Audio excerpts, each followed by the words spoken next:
Well, good morning, and certainly excited to be here and work through, I guess, the inaugural SynCity Showdown that the Syndicate crew's putting on.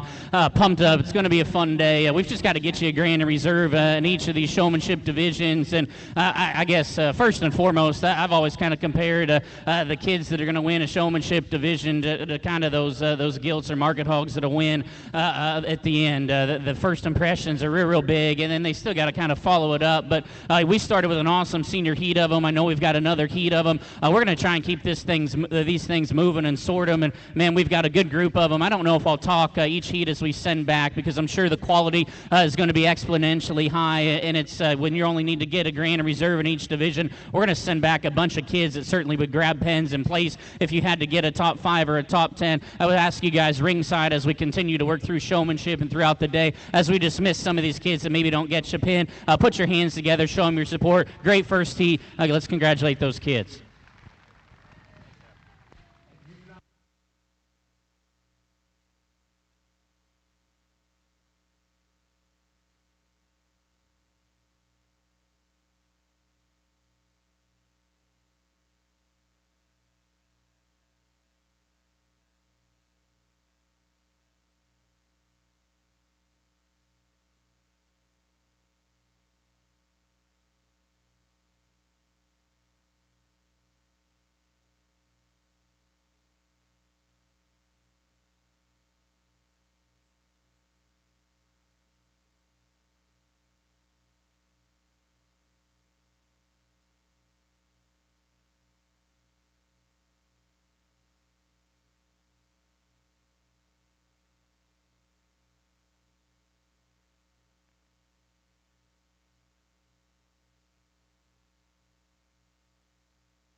Again, I think there was 15 of them. Another big, deep, competitive group. Maybe just a group of them that was more challenging at first because there's probably 4 or 5 of them that surfaced early that maybe wanted to stay or just drift a little farther, and a few of them that kind of came on later and kind of met them in the middle. But I went ahead and pinned off 3 of them that honestly we just saw the most of. Again, I'll sound like a broken record. There's still 12 very good showmen in the ring. Could catch a pin on any day. Give them a big round of applause. We'll work through this senior final.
Well, as we bring our 6 senior finalists back out here, just real quick, let's give these 6 kids a nice big round of applause.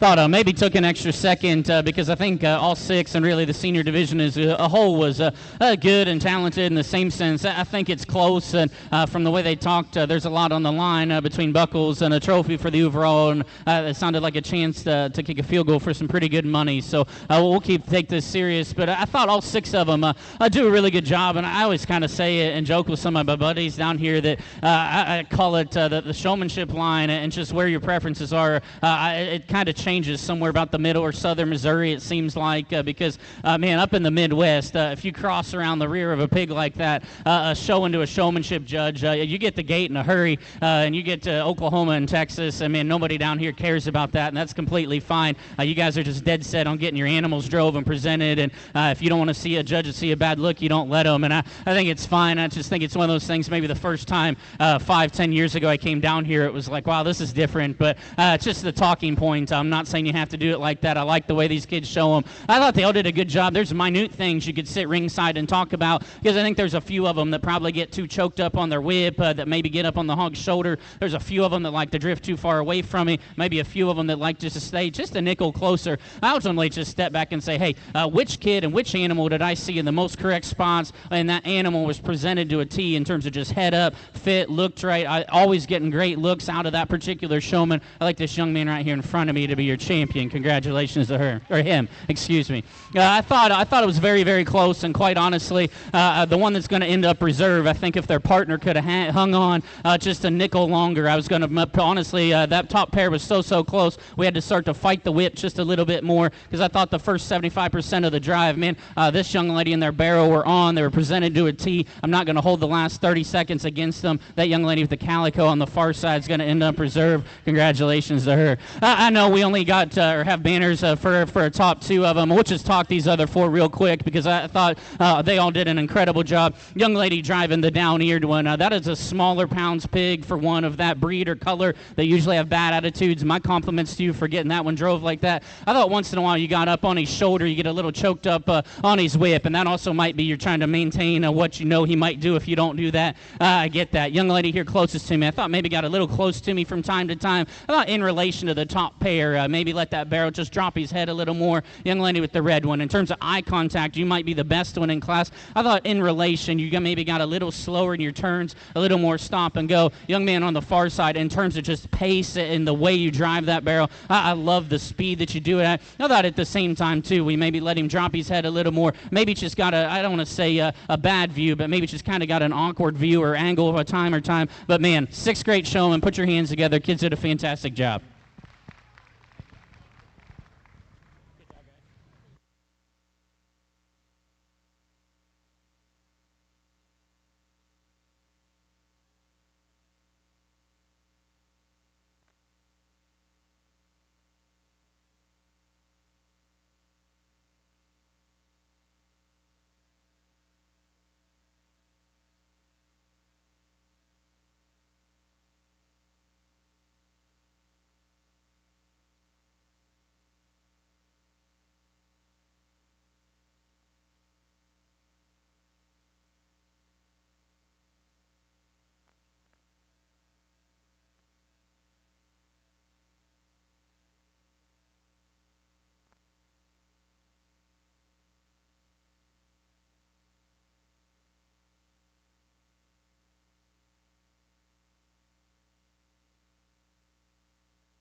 Check. The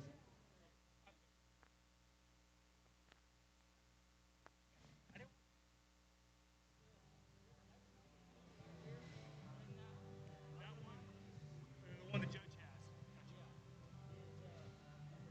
Okay, perfect. His was good was volume. And I'll leave mine. However you had it. Test, test. I want to hear anybody hear me farting over here or something.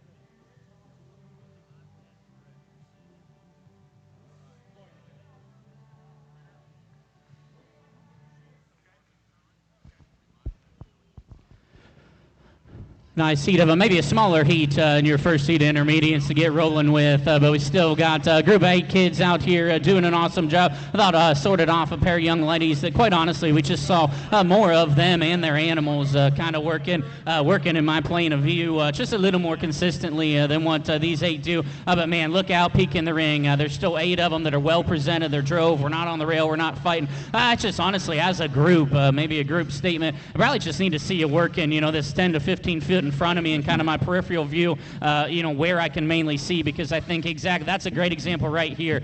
This area we need to work in is just too empty, too long as stretches for a few of you, because I think you guys have great control. If you work back to that area, I think we can make things a little closer. Another good group of them. Give them your support as they head out.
Another awesome group of them. Again, real close. Kids are doing a fantastic job. Put your hands together and show them all your support as they head out.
We're moving on to our overall selection of the Intermediate Showmanship.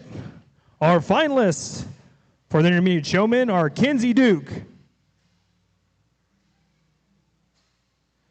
Sarah Krolik, I apologize if I've mispronounced that, Brooks Lang, Berkeley Keelick, and Clara Weiss. Congratulations to these 6 finalists in the Intermediate Showmanship.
Well, just like we did in our senior division, let's go ahead and give these 5 intermediates a nice big round of applause. Thought a good group of 5 of them, and honestly, they come out here in 5 showmen, truthfully, that are probably way more similar in terms of their style than they probably are not. So you probably get a fairly good idea, just kind of, I guess, the style that I like and how I like to see them drove. But I think all 5 of these kids do a very good job. I thought one of them was non-negotiable and needs to win in terms of this animal always just looks the way he needs to look every time I look at him. Whip placement's been awesome. Pace and consistency's awesome. This young lady here to my right, your champion intermediate. Congratulations to her. I will say, young lady, if I was to nitpick you at all, you've got that barrel, even though he's smaller. He is so well trained and he responds to his whip so well. You almost want to tap him on his tailhead every once in a while. That's just a nitpicky thing. It's a pet peeve of mine that I think that barrel is so well trained you don't need to do, and that's where I think you can have a discussion. That's just a talking point for me if you were to go for the final or, a bigger show, etc. I thought she did an awesome job. I thought it got really close, but honestly, I thought the one that needed to be reserved, very similar style, because I think she, the longer we drove them, started to push our champions. This young lady right here, the Calico, that actually came out of that same heat. Just did an awesome job. Congratulations to her. We'll talk these other three kids just real quickly. I thought this young lady right here in front of me, eye contact intensity, you'd stare a hole through a brick wall in terms of your eye contact. I love that. In relation to the pair of them that win, kind of that type of turn right there. You got a little more stop and go and robotic in terms of your turns, where sometimes that barrel completely stop and you rotate him and then you get him back going. I thought the young man with the blue barrel in heat absolutely killed it. I thought you were going to push that first pair of them. Barrow started to fight the whip a little bit, but more so, I thought at times you almost want to just drift too far away from me. You'd give me several passes like that, exactly like that, where you have all the room in the world to turn towards me and make another great drive, and you turn away from me, and I kind of lose sight of you. A young lady right here closest to me, almost opposite end. You almost shoved to the front. Your whip placement, your control, skin and hair was very good. I thought in relation to the pair of young ladies that we kind of did the same thing. We maybe talked there, just got a little covered up by them because we drift away, especially in a big ring with only 5 of them. Kids did a fantastic job. Give them a big round of applause.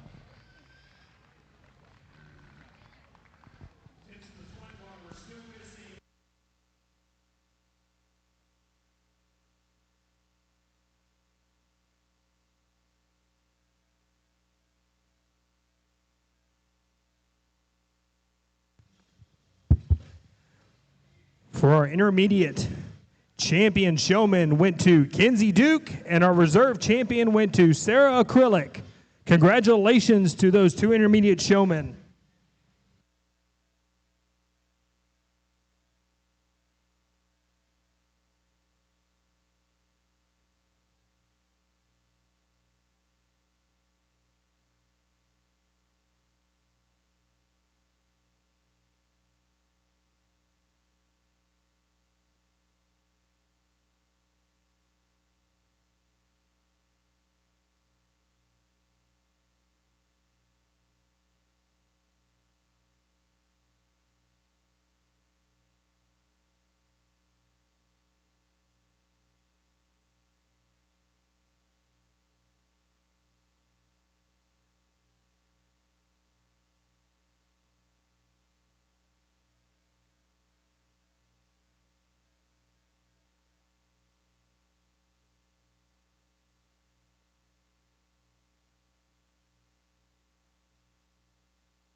Oh, you get in just one heat here in your junior division. First and foremost, these 9 juniors are very, very good. Let's give them a nice round of applause.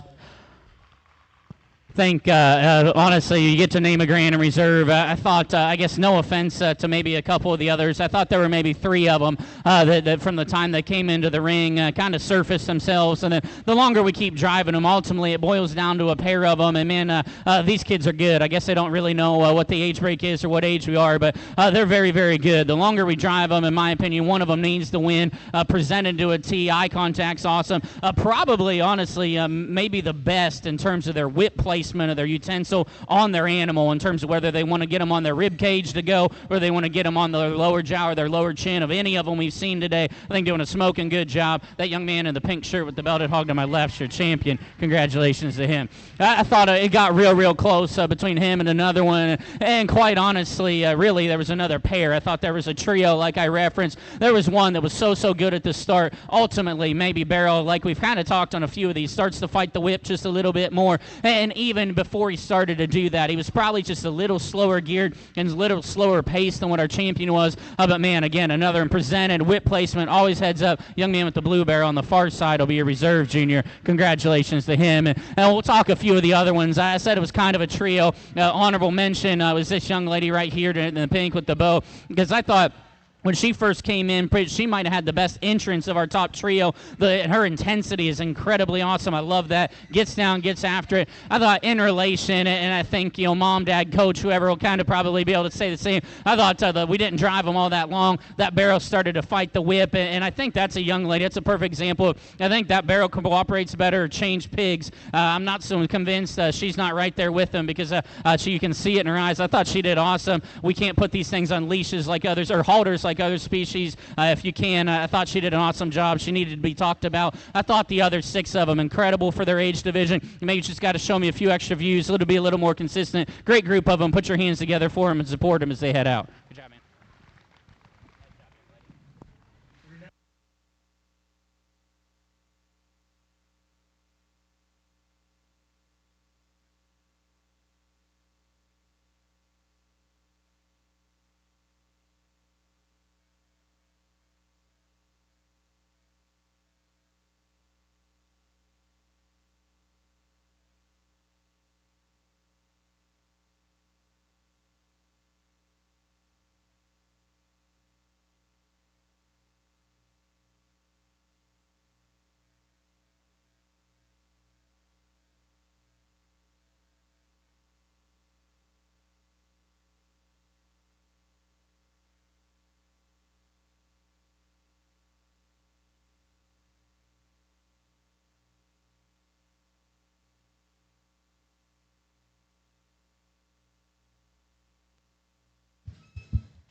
In our junior division, our champion junior showman went to Brooks McKinley, and a reserve champion was awarded to Davis Lane. Congratulations to those 2 junior showman individuals.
We get into the Pee-wees. Sometimes the crowd favorite, usually the hardest one to judge, especially in a showmanship setting, especially because when you've got a group of them like this where you can clearly tell all these kids know what they're doing, and it's just an execution thing and partner thing because we pen 2 of them off just so we don't keep too many. You still got 5 of them doing exactly really what they're supposed to be doing at this age group, doing an incredible job. Make sure you tell these kids as they head out when you see them how well they did. Give them a big round of applause, and we'll get into your second heat.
Another really good group to finish out your Pee Wee division. These 2 young men and 3 young ladies doing an awesome job. There's still, man, there's kids. This pair of young ladies right here in terms of eye contact and knowing where we're at, do an awesome job. Thought maybe just wanted to stay a little farther away than the pair we kept. Young lady in the pink Bose gilts, maybe just wanting to fight her through her turns. But, man, we're talking about Pee Wees, and these kids are just driving so well. Give these 5 a big round of applause and a high five on their way out for a job well done.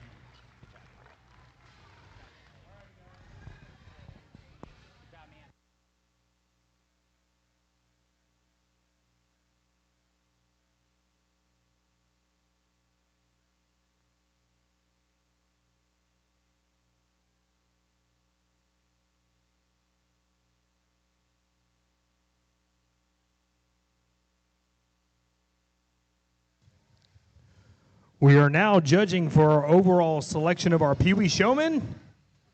Our finalists are Parker McKinley, Cheyenne McKinney, I apologize, Cheyenne, Riley Wagner, and Lily McKilt.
Oh, we get out here in your Pee Wee final, and I can 100% promise you this will be the hardest decision, at least in my head, that I probably have to make today, because these are 4 young kids doing an excellent job, and we've got a 3-year-old at home, and she's went to her first few shows here the last month or so, and I just would say that to compliment not only these kids, but whoever it is, mom, dad, breeder, fitter, trader, brother, sister, who helps them, because a kid this age isn't, A, to be this good, they have to want to do it, and B, they have to have a support system that helps get these things trained, dialed in, skin and hair done. So my sincerest compliments to you. It's been a new thing for us that we've really liked, and kind of just put on, the dad hat and a new perspective on it. So my sincerest compliments to not only these 4, but whoever helped all these Pee Wees, because it's certainly a group or family event. So awesome job. Quite honestly, I said it's my hardest decision. It still is, because you have 4 Pee Wee showmen that I think are exceptionally good. You run into this where I'll get a 30-second pass from one, and then they'll disappear for a while, and vice versa, and it kind of continues down the line. It gets so tough. One of them, to me, just in terms of whip placement, the way that their animals present, in the same sense, in terms of, I guess, just pace and consistency, probably the one I've ultimately seen the most of, just time and time again, is this young lady right here with the Berkshire will be your champion. Congratulations to her. But we've got to get you reserved here. And, guys, I think it gets close. If you're sitting ringside and you think any of these 4 kids should have won, I mean, tell them that. Tell them how good of a job they did because they're all 4 incredibly, incredibly good. I'll let the next one that just hit me the hardest, this young man right here in front of me, is going to be reserved. Congratulations to him. We're taking nothing away from that other pair of young ladies, guys. You could give the mic to 4 different guys. They're going to line them up 4 different ways. Incredible group of them. Give all 4 of those a big round of applause as they head out. Congratulations to our Pee Wee champion showman, Riley Wagner, and our reserve champion Pee Wee showman, Parker McKinley.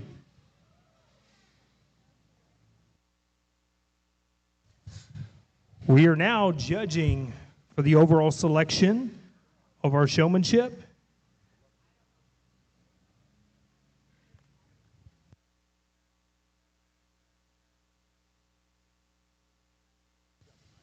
Okay.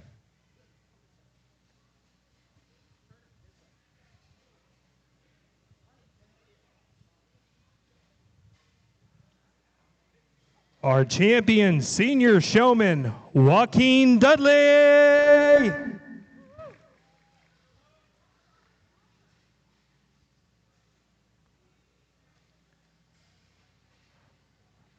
Our champion intermediate showman, Kenzie Duke.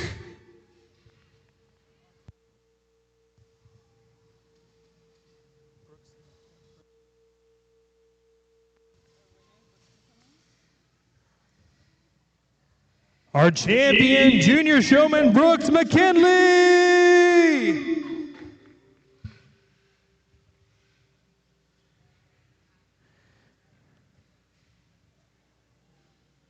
And our champion Pee Wee showman, Riley Wagner.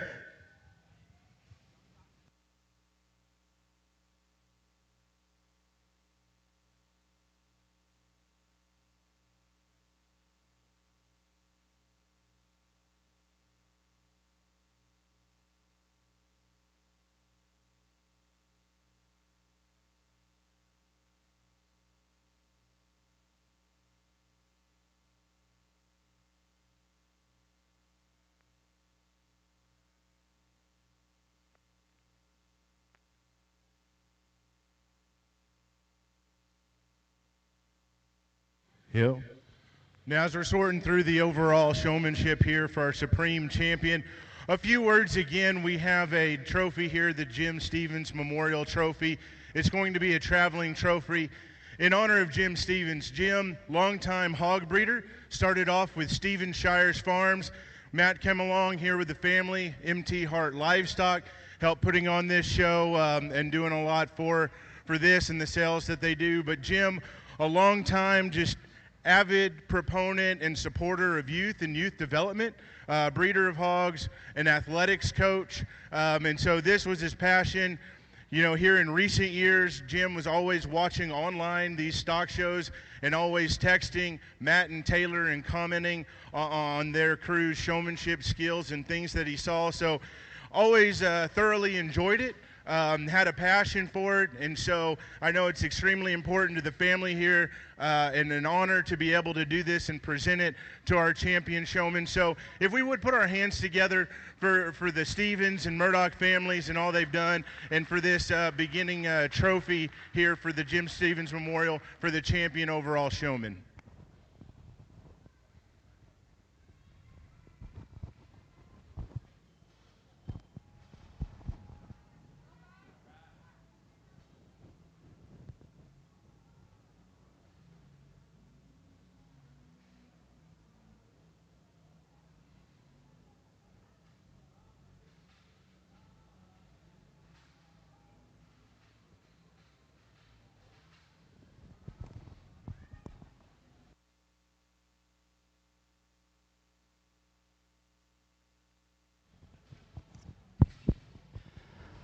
I think, obviously competing for the traveling trophy that serves as way more than a trophy and reminder. So it's a really, really cool deal and something that's just awesome in general. But I think you get out here to pick one of them. You've got 4 incredibly talented showmen out here. I thought maybe a pair of them probably handled me getting in behind them better when they come out of the holding pen there. And then ultimately for me, there's just one of them that I see the most of and the most correct angles presented to a tee. Their pace, their consistency is awesome. I thought they needed to win their particular division. I think they need to be your champion showman. Help me congratulate this young lady right here in the green.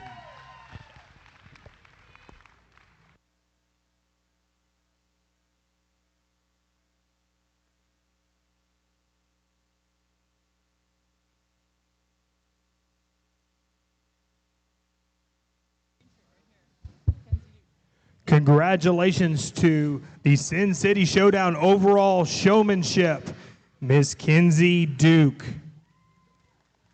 Just a reminder for all you 4 participants out here in the champion showmanship, right before the grand drive, y'all have the opportunity to kick a field goal right before the grand drive today, so don't forget about it and make sure you stretch. For $1,000. Presented by TGF Nutrition and Kennedy Ventures.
While we're judging this first Berkshire class of the day, want to go announce our judge, Mr. Garrett Sproul.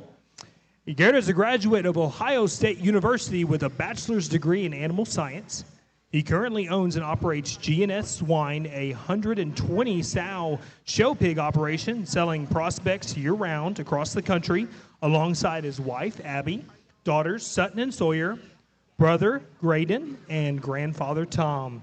He has judged shows of all levels across the United States for the past 13 years, including the Houston Livestock Show, Indiana State Fair, Indiana Youth Expo, Ohio State Fair, Pennsylvania Farm Show, West Virginia State Fair, Nevada State Fair, Tennessee State Fair, and so many others. Once again, please help us welcome our judge, Mr. Garrett Sproles.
Once again, we wanted to go and announce our sponsors throughout the day, in which this show wouldn't have been possible without them. So if you know some of these people, please go tell them thank you for all they do for these kiddos and the impact they make on these kids. We're going to start with our title sponsors, Farrell Brand, Adams Fab, River City Oral, and Surgery.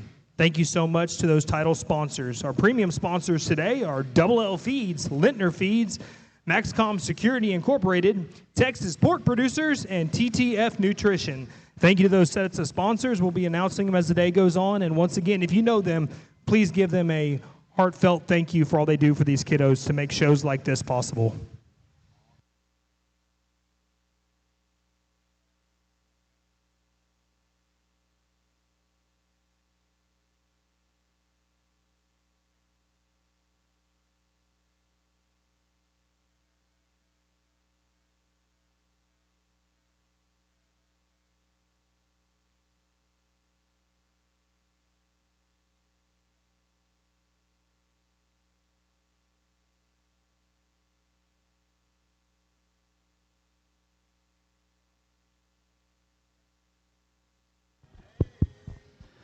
Well, so we go ahead and get started here into your show. I kind of always joke, I think the first class or two is usually just maybe the slowest, just to get in a rhythm, because you never know, where your quality is going to sit throughout a show, and you kind of settle in. And it looks like we're going to have plenty of quality as we roll out. We'll follow the same format the whole way. It looks like we've got probably at least 10 plus in every class. We'll pen a top 5, dismiss, and then just resort. I'm not going to grab the microphone every time. I just ask as we dismiss some of these kids that don't place in the top 5 today. A, kids, don't hang your head. You might win the show tomorrow. That's what happens at two-day jackpot shows. And B, it's a jackpot show. A lot of things are going to change now between now and January, February, and March. So if you would, hopefully ringside engagement stays with us all day. Put your hands together for these kids as they get dismissed, and we'll rework your top 5.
Get started into your first class of Berks, and kind of like you'd expect at a Berkshire class of this size in this time of year, you get kind of a mixed bag. They're coming about every shape, size, color pattern, build, maturity pattern, etc.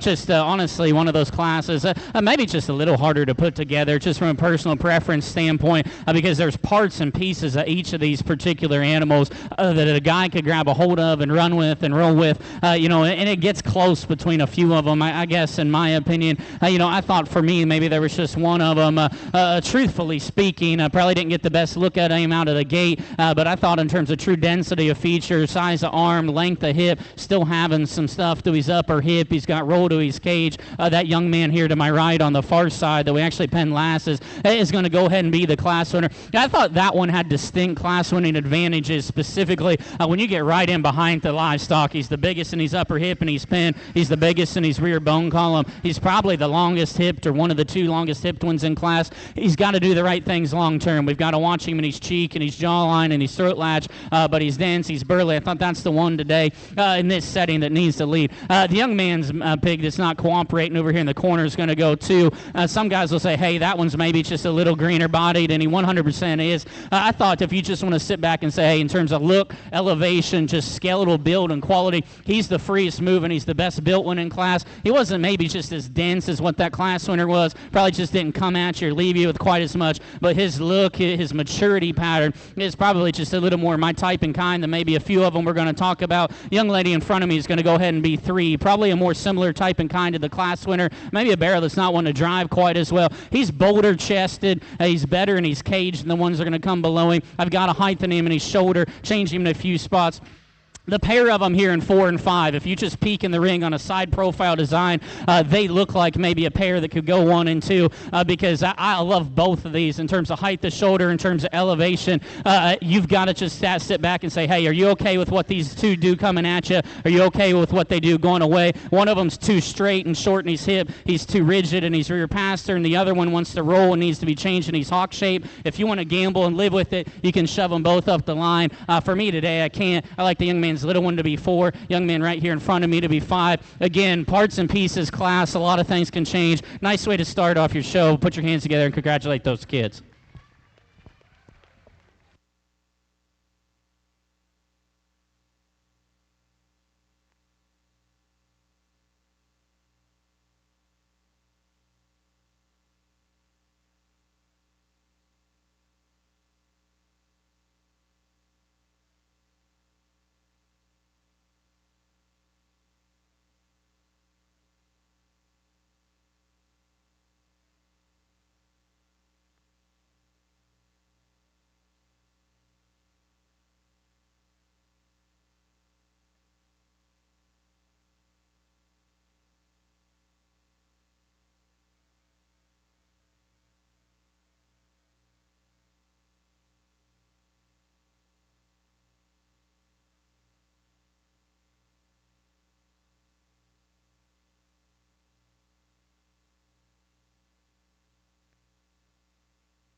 Results from class number 1 of our Berkshire Market Hogs. In 5th place, we had Carter Menard. 4th place went to Caden Canyon. 3rd place to Aubrey Bowman. 2nd place was awarded to Hayden Pompa. And our class winner in our first class of the day of Berkshire Market Hogs was Cass Pape. Congratulations.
While Garrett's judging this class, we want to go and announce some of our other sponsors. Our t-shirt sponsors today are D&D Trailers, F2 Genetics, Keep 'em Up, Natural Bridge Caverns, Notch 7, Purple Circle, RK Development, St. Hedwig Feed, StockLink, the American Hail Company and Collision Center, and Tri-Genetics. Those are our t-shirt sponsors. If you know them, please give them a big shout out and thank you for helping these kids at this show. As we excuse these exhibitors out of the ring, please give them a round of applause for all their hard work and wish them luck on the next show.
Those of you exhibitors watching ringside right now, just so y'all know what they have in store for you, if you're a top 5 individual, you're going to get a nice custom rosette.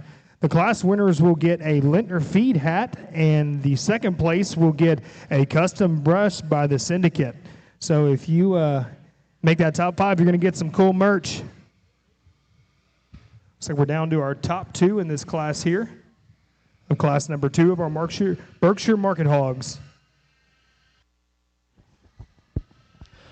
I thought a very logical class as far as 3, 4, 5, and I think a top pair of them need to be in the top pair. And I like both of these pigs fairly well for what they bring. And quite honestly, where kind of the rubber meets the road, if you will, is without a doubt, if we're watching, one of them has to be better. And just his knee and his front foot coming right at you. That same one's the tall-shouldered, exotic-looking, hairy one. The other one, it's just so much better in terms of their chest, their knee set. They're so secure in terms of their hind leg. In the same sense, they're the little lower fronted one that wants to have a little more just cheek and jaw and throat. So that's where my head's at. That's where it gets real close, because there's one, if you fix them in one spot, then man, it gets real good. There's another one that's so comfortable in their build, you just sit back and say, hey, like where do you sit on that one's maturity pattern? What's that one maybe going to do long term? So it gets really close for me. The one I'm just more comfortable with from a skeletal perspective, the young lady in pink is going to go ahead and be first. Young lady in blue is going to go ahead and be 2. Without a doubt, the gilt that wins. We've got to watch her up front a little in terms of just flesh and cheek and crest. But, man, she's square-chested. She's square-kneed, comfortable out of her hip and her hind leg. If I could put that one's front knee on the barrel that comes into, this one wins, and it's no discussion. That said, I'm sure there'll still be some discussion ringside possibly on that one, because on the side he's elite-looking. He's shapely up high. His hind leg's good. It's that view coming right at me. I just can't necessarily convince myself I can get into. If you're okay there, you can ride that one to the top, and I don't think a guy would argue with you a whole lot. We just got to acknowledge that. I thought Young Man's got an intriguing one. If this one holds in terms of crest and front foot in a gilt setting, I think she could be fun because she's burly, she's dense, she's stout mug, she's big in her upper hip and her pin. She's awesome out of her hip and her hind leg. Not as elite looking as the 1 and 2, not as good on her front foot as the one that wins the class, but that's a neat pig. I thought 4 and 5 were closer. I thought maybe if the right things happen, a little more upside on this barrel. Without a doubt, skinny green doesn't necessarily look like he's maybe ate or drank the best, but neat looking, good built, square made. If he fleshes, he looks like he could be a heavyweight. Young ladies, without a doubt, if you want to flop him and say, hey, that 1 and 5, stouter, bolder, denser, more moderate, he is all of those things. He's also coarser and he's hot. He's worse in his chest. He's straighter and he's blade. He's quicker in his maturity pattern, but he's burly, he's dense, he's stout. I thought a close pair there. Good class of them, intriguing top pair. Congratulate those kids as they head out.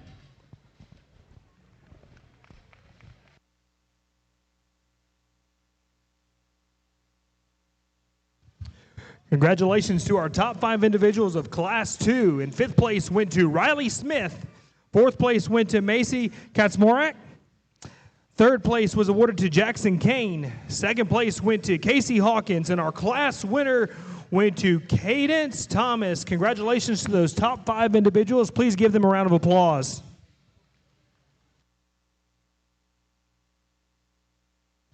We are now judging class number 3, our final class of Berkshire Market Hogs, followed by the champion and reserve champion selection of our Berkshire Market Hogs.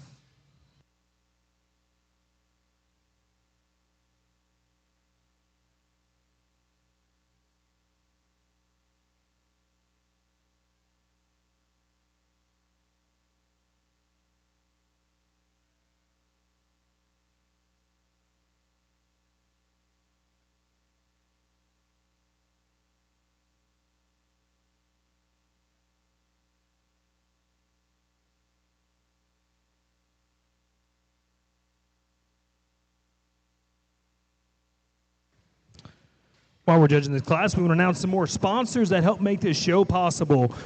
Our ring sponsors today are 4F Livestock, Barrett Aviation, Champion's Choice, Creative Awards, Cud Farms, Diamond W Services, Havoc Controls, Lackey Livestock, Laney Vet Services, LHR Livestock, MLM Services, Picoto Livestock, and The Sift. Congratulations and thank you to all these ring sponsors out here today that made this show possible.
Please give these individuals a round of applause as they exit the show ring.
Another nice class of them. A young lady to my left needs to win this particular class, in my opinion, and I think does so relatively logically once you just start to just break them down and, just X's and O's, if you will. That's a stout mugged one with a tall shoulder that's still actually, that's a gilt that still has some true length of neck from her blade to her ear set, big in her arm, fuzzy in her tail, square in terms of her back out of the back side of her blade, still comfortable enough out of her hip and her hind leg. We can maybe just pick and tweak just a little bit when she comes right at us, but amongst the contemporary group, I think that's kind of a minute talking point. I think 2 and 3 you can have a discussion because without a doubt one of them wants to soul search as they go away from us too much. Without a doubt another one just needs to be so much stouter at the arena surface. So that's just I think we can all see that. Take what you want. I like the young man to go ahead and go 2, young lady to go ahead and go 3, and maybe one of the closer pairs because these things are as polar opposite as it gets. This one, if things can happen and go right, is as stout as any, he's as neat as he's headed, and he probably the squarest back we've seen today. We've got to get him to loosen and go better out of his hind leg because he actually, once his rear foot hits the ground most of the time, about 95% of the time, he actually hits square. We just got to lengthen his hip. If you can do that, that one can win. If you want to say, hey, that young lady's Gilton 3, there's just nothing wrong with her, I wouldn't argue with you a whole lot. From a skeletal perspective, that's a very, very comfortable gilt. Is going to sit, obviously, in a breeding gilt setting. Her skeleton's bulletproof, good body, interrelation, just nowhere near as dense in terms of foot, arm, ankle, wherever you want to talk about it. But, man, a good built one. Looks like she could be a good big one. How about young man's in terms of just body cavity, upper hip, and pin, does some things well. Maybe wants to just run a little downhill, hooks up that particular neck and shoulders just a little lower set. Young lady, tall-shouldered, neat-looking, shapely back to him, just gets too straight off of either end, specifically off of the front end. But, man, a neat look. That one will take a cool side profile photo. Just got to change her up, coming and going. Thought a nice class of them. Congratulate those kids as they head out. Congratulations to our top 5 individuals in class number 3 of our Berkshire Market Hogs. We are now judging for the champion and reserve champion Berkshire Market Hog. Our top 5 from that last class went to Cheyenne McKinney. 4th place went to Carter Menard. 3rd place was awarded to Riley Wagner. 2nd place went to Cooper Homan, and our class winner was Emily Clutter. Class winner from our first class of Berkshire Market Hogs went to Cass Pape.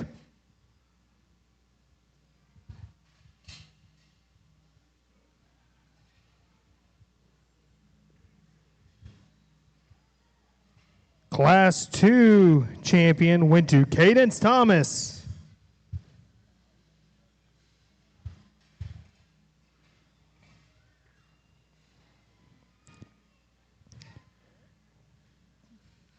Rounding out our final class, the class champion was awarded to Emily Clutter. We are now judging for our champion Berkshire Market Hog.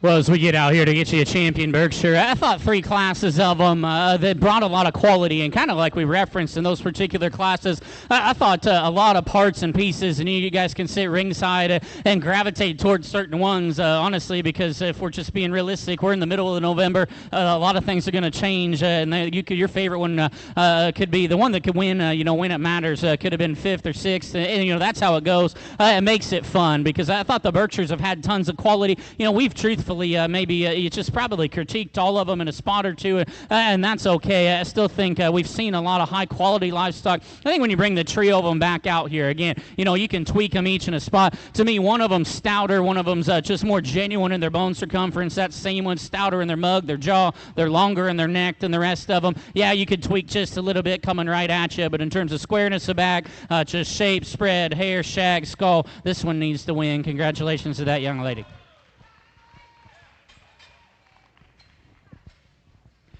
We go ahead and drop out that young man's second place one. And again, if you just want to talk ESTs, that one in places has the most of everything of the particular Berkshire breed. We kind of said that one's just flat out got to probably just go better at the arena surface today if you want to say, hey, that one needs to win. I thought it comes down to the pair, your lightweight and your middleweight, probably a very similar pair of them in terms of just their moderation, the size, and it's just their moderation, their mid-body, their cage, their upper hip. I think one of them just does it just a little bit better to a higher degree. This young lady in pink's gilt will be your reserve. Congratulations to her.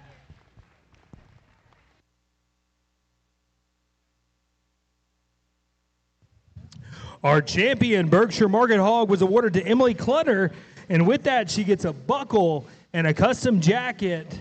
For all those of you who win a breed champion, you're going to get a little piece of paper for your jacket, what you're going to do is take that over to the Notch 7 booth, fill it out, and they will ship you your jacket. You need your shirt, jacket size, and all those things, and address and all that. Just take it over to the Notch 7 booth, and they will help you out and kind of get you what you need. For our reserve champion, Berkshire Market Hog went to Cadence Thomas. And with that, they get a spray bottle, a Notch 7 rag, and a banner. Congratulations to the champion and reserve champion, Berkshire Market Hog. We are now judging class number 4, our first class of Duroc Market Hogs.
Ready.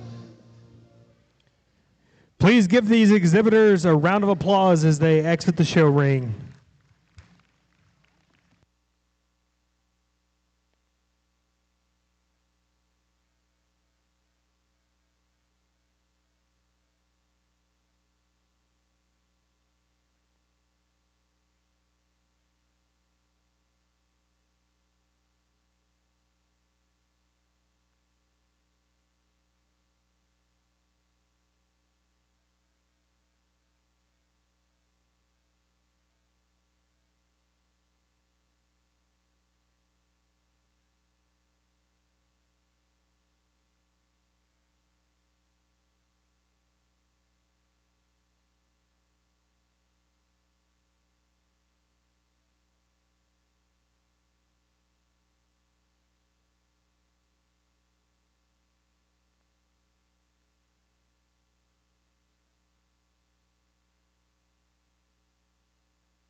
Oh, really, really good way to go ahead and start off the Reds. I thought there was, a good class of them. I landed on a top pair of them with a pair of younger showmen that are maybe just a fuzz harder to truthfully get a read or look at from time to time. But, man, I think both of them very, very high ceilings. Obviously, if things continue to go right. A little different in their type and kind, a little different in their maturity pattern, and that's completely fine.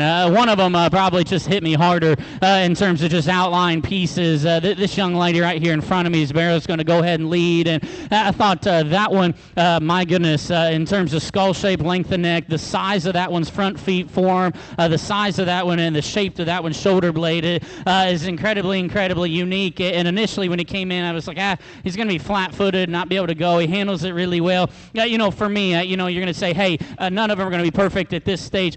He is so long-hipped and athletic. He's honestly still just a little more immature in terms of just his hawk set going away. He's square, his hawk set's right. He's just a little more immature there.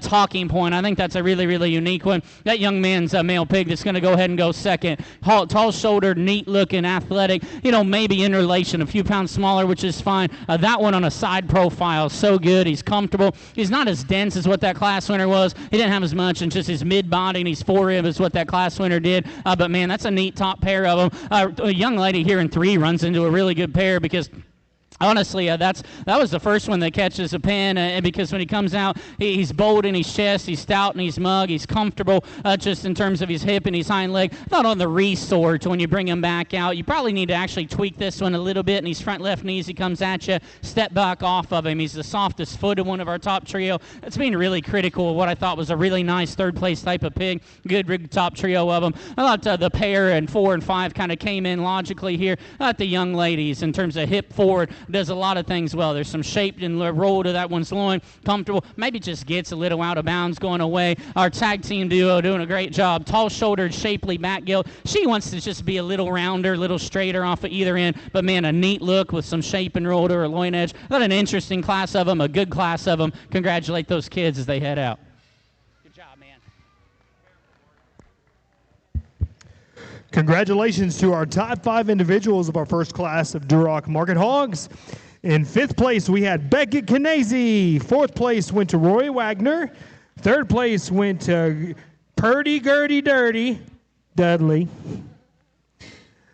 2nd place was awarded to Brooks McKinley. And our class winner of our first class of Duroc Market Hogs went to Harper Pichata. Congratulations to those top 5 individuals. Moving on to class number 5, Duroc Market Hogs here at the SynCity Showdown.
While we're judging class number 5 here, we're going to announce some more sponsors. Once again, this would not be possible without them, so if you know them, please give them a shout out and a thank you. Our buckle sponsor for the Duroc breed is Bedecker Farms. Our Berkshire buckle sponsor that we awarded earlier was MJ Livestock. Our classic sponsors are for our stitching company, Bluebonnet Jeep, CNC Show Pigs, McCormick Livestock, Producers Co-op, Sanders Show Pigs, Schweck Genetics, Sharpshooter Genetics, and Trek Outfitters. Thank you to all those sponsors. We'll be reading them out as we go out through the day. And like I said, if you know them, please give them a shout out and thank you for help supporting these kids. Please give these individuals a round of applause as they exit the show ring.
Well, another nice class of them. Ultimately, I think a class that's got a little more give and take than maybe a few of them that we've had. But quite honestly, I think the longer we drive them, and not that we drove them all that long, there's one to me, I think the longer that you study him, needs to win this particular class. I'm not here to tell you that he's 12 o'clock or dialed in by any means, but man, he looks like the feeding kind and the kind you need. I like this young man's barrel over here to my left to go ahead and lead. And quite honestly, of our top three, he was the last one to probably get pinned off we've got, I don't say a younger showman, but we've just got a showman and a barrow that maybe are trying to figure it out. Maybe it's their first show, because I think once you finally get to actually dig into that barrow, he's stouter featured than you think.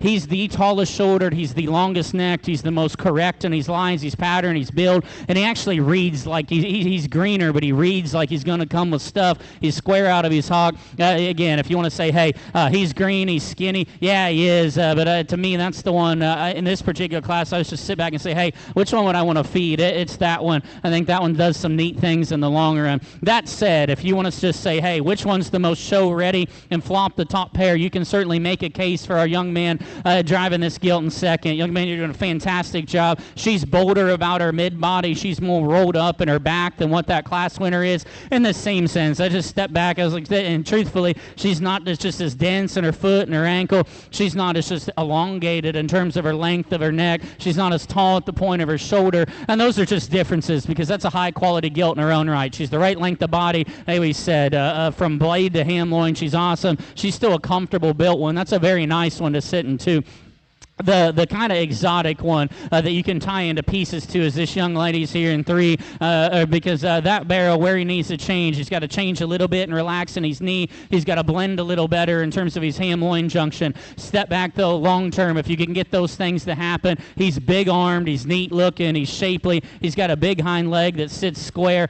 We've just got to get it to maybe come together, but, man, the pieces are there. That's a really neat one to sit into 3. I thought that top trio brought a lot of quality to the table. My compliments to those kids. I thought 4 and 5 logically kind of sorted where they needed to go. Young man's and young lady, you can go ahead and drop out 5 in relation to the ones they sent back. Probably just brought a little more quality in terms of just skeletal build. We got to change the front foot on the young man's there in 4. Young ladies probably just needs to open and flesh a little. Good class of them. I thought a nice top trio, fun top trio to talk about. Congratulate those kids as they head out. That concludes class number 5 of our Duroc Market Hogs. In 5th place, we had Macy Katzmorik. 4th place went to Carson Baker. 3rd place was awarded to Kendi Smith. 2nd place went to Brinson Schaefer. And our class winner was awarded to Ian Diaz. Congratulations to those top 5 individuals. Moving on to our last and final class of Duroc Market Hogs, followed by the overall selection of our breed and reserve breed Duroc Market Hogs at the SynCity Showdown.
As we're judging our last and final class of Duroc Market Hogs, want to announce our title sponsors: Farrell Brand, Adams Fab, River City Oral Surgery. Our premium sponsors: Double L Feeds, Lintner Feeds, Maxcom Security Incorporated, Texas Pork Producers, and TTF Nutrition. Thank you to all those title and premium sponsors here today at the SynCity Showdown.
Please give all these exhibitors a round of applause as they exit the show ring, and wish them the best of luck on the next and upcoming shows.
I'm going to talk again here in a sec.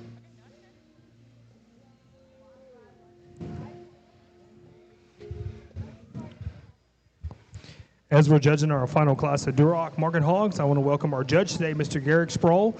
He is a graduate of Ohio State University with a bachelor's degree in animal science.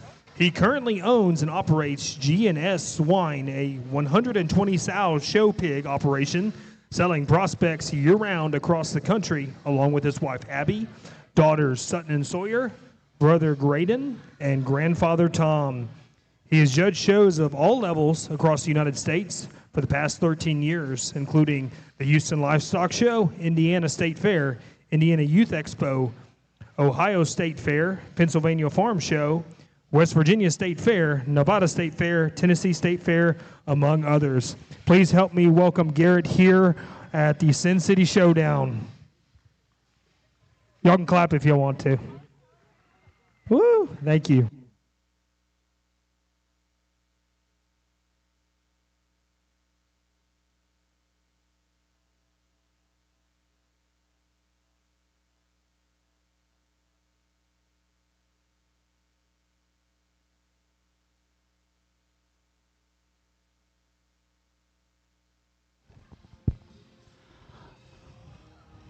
What another nice class of them. I thought a pair of barrows needed to surface relatively quickly amongst their peers. That said, I think the young lady right here to my right needs to win this particular class. And I think ultimately just step back. To me, he's leveling these lines. He's still got some stoutness to his mug. He's comfortable off of both ends of his skeleton. And when you just step back on our top pair, he naturally ties his neck into his blade a little better. He probably levels in terms of his top line and his ham loin hook up a nickel better. Has a shot more in his upper hip and just roll to his edge. That said, he's a barrel maybe for relation and size. I still think he's probably where he needs to be at in a maturity pattern. You could say, hey, if you want to be 12 o'clock today, he could open a little. It's just he leaves you. But I thought that was a nice, just a really nice barrel to go ahead and start. I thought a really good one here just sitting two as well. Young lady's barrel does a lot of things well. Naturally tall shoulder, neat-headed, incredibly capably driven. A barrel that's got some size to his form. I thought when you just step back off of him, he maybe just wasn't as good in his ham loin hookup. Wants to kind of pop up his ham loin ever so slightly from time to time. Got a little flatter out of the backside of his blade and his midrib, but still, I thought that one did a lot of things really well. I think young lady's gilt here, if we could change her in terms of just her length of hip and wanting to shove her hawk out when we start to get her driving, we could have a conversation because ham loin junction forward, that's another pig that does a lot of things well. Fits, blends, good chested, good headed. I just got to change her as she goes away from us. The one that comes out here in 4, our young lady has, I think this one, time and maturity and flesh and an attitude adjustment. I'm not so sure if there isn't a lot of high-end quality there because that's a shapely backed one that's square when you just dig into her. She starts screaming and hollering and fighting the whip and kind of wants to short step, and it's kind of hard to read if she's actually shorter hipped or she's just wanting to fight the whip that bad. That said, we still need to get her to flesh. Young lady brings us another one. I think, you know what, we kind of say, I think kind of in her teenage phase, if she will. She's not a cute one and she's not a big one yet, and you're kind of figuring out what she's going to do because I think another one, parts and pieces are there. She's got natural muscle. She's big up high. Maybe wants to get a little straighter in terms of her blade and her forearm. And, as the young lady gets her going, she starts to loosen up. Still think we got to maybe watch what she's going to do there. Another nice class of them, and congratulate those kids as they head out.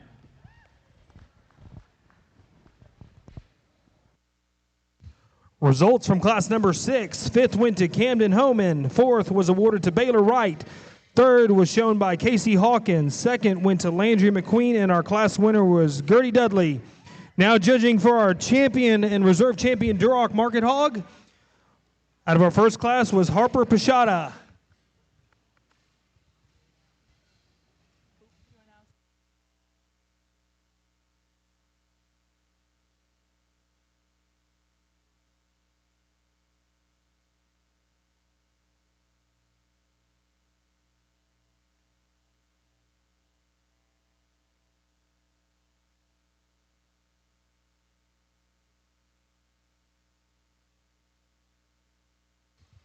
Class 5 winner was Ian Diaz, and our final class went to Gertie Dudley, now showing for champion Duroc Market Hog.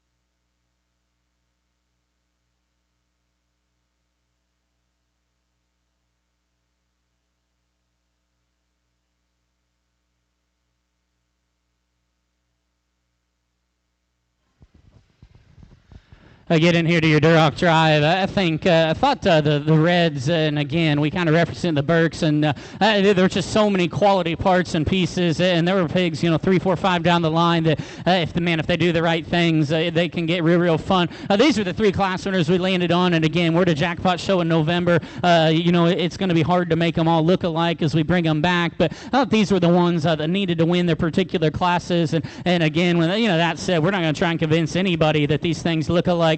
You've got a freak on a leash that wins the first class, and in terms of just foot, bone, density, shape, skull shape, that thing's way out there. Is that one just good enough? Right in when you tuck right in behind him in terms of the seat of his pants today, you got the young man that wins the middle class, that without a doubt's the greenest one of our class winners, maybe one of the greener ones of the show, but in terms of elevation, look, skeletal build, and quality, it looks like the one that you can feed and manipulate and do so many things with. His indicators are right. Is there just enough enough pig there to say, hey, he needs to be the champion Duroc Market Hog at the inaugural SynCity Showdown? I don't know. And then you've got the young ladies heavyweight there we just talked. It's a pig that's another one, just comfortable in terms of his skeleton. He's got some stoutness of skull. Is that one just an EST pig? Is he one that we sit ringside and say, holy crap, look at that one in that specific area?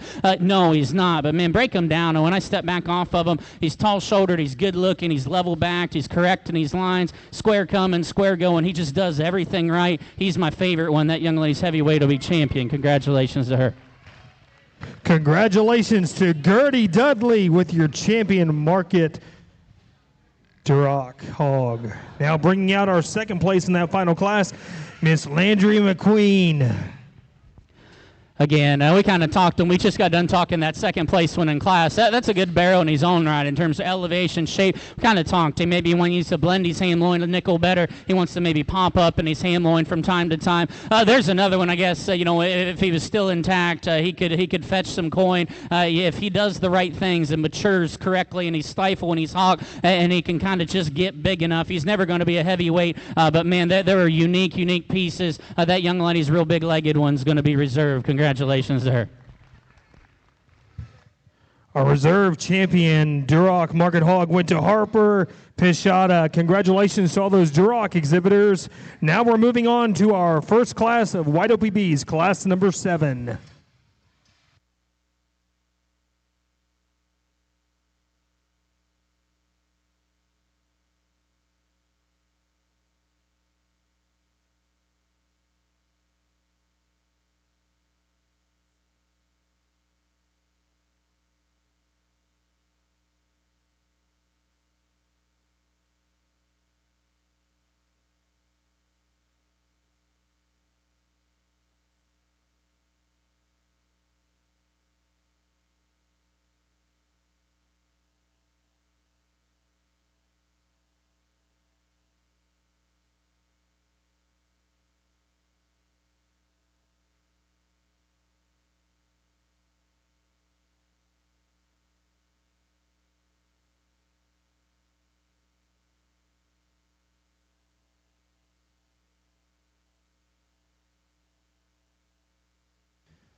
While we're starting our White OPB show today, I want to go and announce our buckle sponsor for the White OPB division. It is sponsored by Kelso Genetics. So if you know them, please give them a shout out and thank you for donating the buckle for our breed champion White OPB to here today.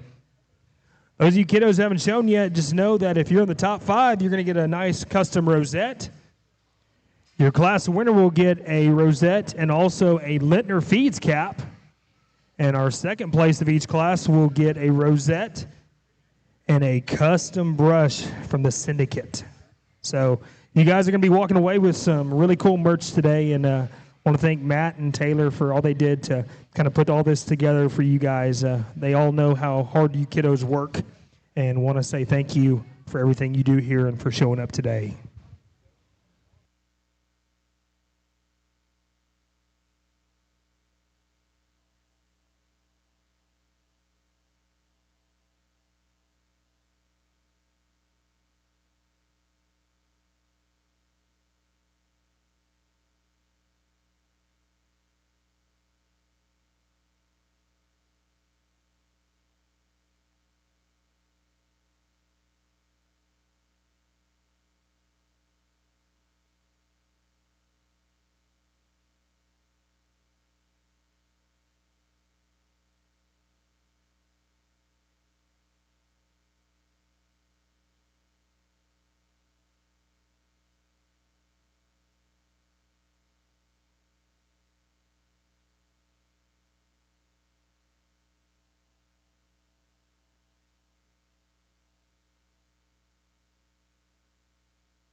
Really, really nice way to go ahead and start into your wide OPBs here. There wasn't a second. We weren't starting with the young lady in green. That one needs to win this particular class. The stoutest featured one that's got the most shape up highs, the biggest rear-legged one that handles his rear leg as well, if not better than any of them. That one, and to me, is barrel length of body in terms of his proportions. Stout in his mug, big in his arm. Everything from the side is so good. Still gives you some look. As everything he tucked right in behind that pig. He's ultra impressive there. Yeah, you could say, hey, crack him open a nickel coming right at you.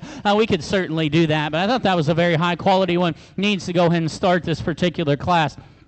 I thought 2 and 3 is honestly the decision you need to make in this class and the talking points you can have in this particular class. I ultimately landed on the young man's to go ahead and go into second. That one probably more similarly follows suit to our class winner in terms of just foot, ankle, arm, rear bone circumference. That's another barrow. You step off to the side. He's got all kinds of shape and roll to his edge. He's right in terms of his angles. He's, to me, a square in terms of his knee as he comes at you, but he needs to be wider right as he wants to come at you. He didn't have as much in his mid-body. We maybe got to watch what he's wanting to do on the top side of his neck and his crest as it goes long-term. Young lady in red, and why I think you can have a discussion here is because I know we've got maybe a younger showman and a barrow that's truthfully just kind of getting walked around the ring, and I'm not saying that in a negative light, just not getting drove with his head up, because I think when you actually dig into that one's naturally longer in his neck, he's better in his crest, probably has a shot more in his just mid-body than the 1 and 2 does. In that same sense, he's a little plainer about his jaw shape. He's certainly not as dense in his foot, his ankle, but that is just such a practically good one, and I think just time in the ring, that one's got a shot. Young lady that kind of comes out here next, I thought in terms of just length of body, in terms of length of neck, 4 and 5 were very similar. This one to me just had a shot more everywhere. Watch what we do on our front feet, maybe flesh just a little. Young lady's gilt, very similar comments, very capably and well drove, needs the flesh, maybe need to just change this one coming right at you in terms of just knee set. Young man drops out another one, really, really well drove,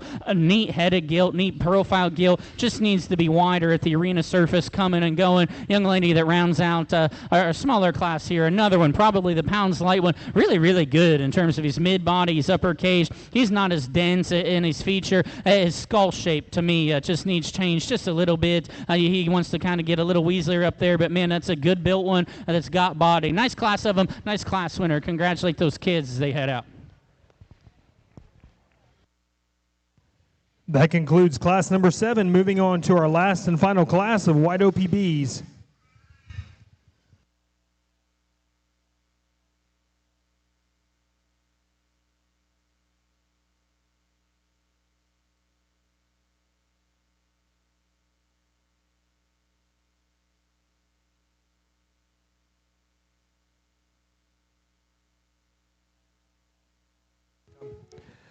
Top 5 from class number 7 of the wide OPBs. Cameron Mauricio, I hope I said that right, Cameron. 4th place went to Baylor Wright. 3rd place was awarded to Riley Wagner. 2nd place went to Blue McLean. And our class winner from our wide OPBs class number 7 went to Kendi Smith. Congratulations to those top 5 individuals.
Please give these individuals a round of applause as they exit the show ring and wish them luck down the road. Congratulations to these individuals.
Had a really good class of them. Honestly, I'm not saying we've seen the best pig or anything like that, but 1 through 9, easily the deepest class of them. We sent 4 of them back that honestly have a chance and talk to those kids. There was a deep and competitive class, and I think give and take on the top end here because again, I think you've got quality. The one I'm most comfortable with, the young man's intact one working here to my right, to go ahead and lead. And to me, it's the combination of the ones that we're going to talk about in 2 and 3. He's a stout one in terms of his feature and his skull in the same sense. He's got true body shape about just his cage and his flank, and he's the one to me of the pair of stouter ones. He handles his hind leg better than the other one. Of the pair of just better bodied and ribbed and caged ones, he blends his neck into his shoulder better. I think the one that just combines combines really the pair of them. 2 and 3 gets really close, and there's without a doubt distinct differences between the pair of them. To me, another one, I guess, I'm just more comfortable with from a build perspective. This young man here in front of me to go 2,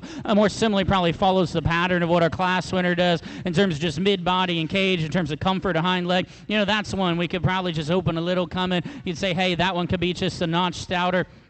The one that's quite honestly the problem child is the young man's in third, because you can say, hey, we're going to take that one for the pieces that one has, and this one's going to win the white breed, or you're going to have to just say, hey, I don't know if that was necessarily for me, and that's kind of where I land, because in terms of squareness of back, in terms of roll out of the back of their blade shape, in terms of just mass and dimension, that one's got the most. In the same sense, he carries the most through the upper side of his neck. He's the one that probably pushes the most in his knee. It's when you get right in behind him for me. He just gets a little wonky, wants to maybe get a little out there, but there are some EST extreme pieces. This obviously isn't his goal show. I can see where that one could get along real well in the future. I thought 4 and 5 kind of logically slid to where they were. The young lady in this setting where we're in a weird weight break, where the big one almost works to his disadvantage. He looks a little plainer about his head, a little softer about his foot. I also think when you step back and think big picture in a heavyweight white OPB setting, that's a good big if he's showing one's his own weight, because he's tall-shouldered, he's comfortable skeleton, still has muscle. I thought really you could make a case for a bunch of them. This one's nowhere near ready. She's not at her end show. She is naturally incredibly long-necked for one with that ear set, just comfortable in her build. Her skeleton's all in check. There's just nowhere near as much of her today in this particular ring and setting as the ones ahead of her, but that pig's got a chance. She's obviously not, she wasn't bought to end her show career here. That was a nice class of them the whole way through. Congratulate those kids as they head out. Congratulations to our top 5 individuals from class number 8 of our white OPBs. In 5th place, we had Ian Diaz. 4th place went to Hayden Dittmer. 3rd place was shown by Brooks Lang. 2nd place went to Squirrel Sesame. And our class winner of our final class of white OPBs went to Cooper Homan. Now doing the overall selection of our breed and reserve breed champion of white OPBs. Coming out of our first class of white OPBs, Kendi Smith.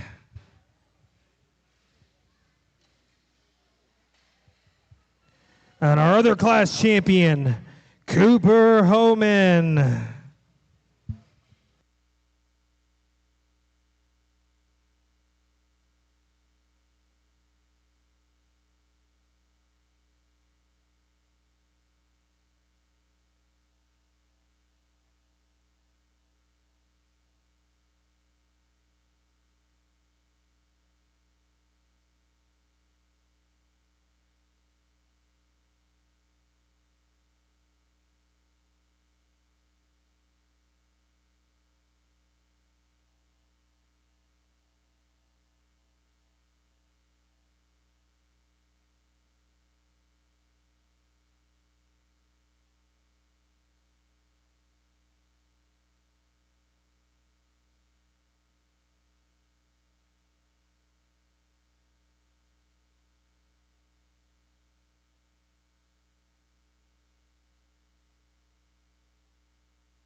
Thought, you know what, we only had maybe 20 head in this particular breed, but I think quality, some of those ones we talked was very, very good. Ultimately, actually, we're able to find, I guess, a pair of class winners we not only like, but I think bring them back very, very similar in terms of their type of kind. They look like show barrows in terms of their length of body. They're good in their mid-body, their cage, their flank.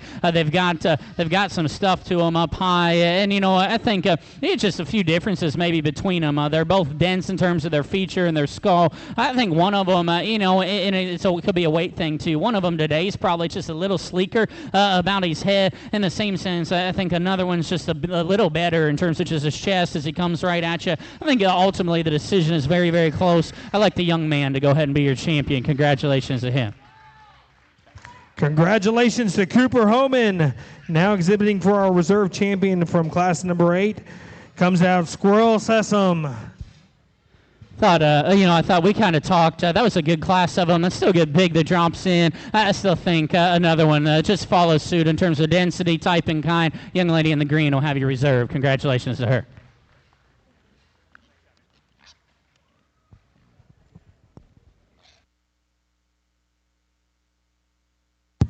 Congratulations to Kendi Smith on our reserve champion white OPB.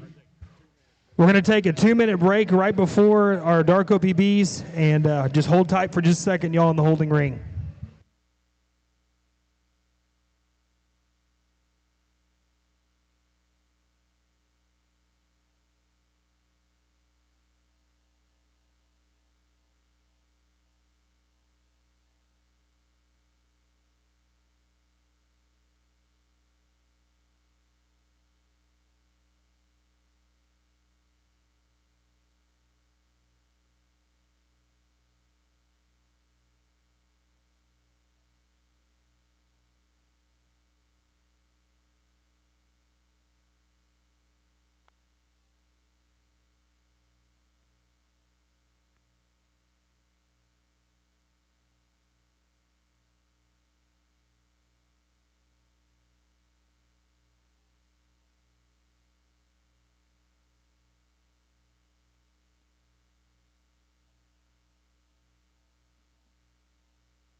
Want to go and announce some more sponsors while we're waiting to start our Darko BB show. Going to announce our T-shirt sponsors: D&D Trailers, F2 Genetics, Keep 'Em Up, Natural Bridge Caverns, Notch 7, Purple Circle, RK Development, Sane Hedwig Feed, Stocklink, the American Hail Company and Collision Center, Try Genetics. Thank you to all those T-shirt sponsors we have here today at the Sin City Showdown. Y'all doing a great job over there in the holding pens. We'll be right with you.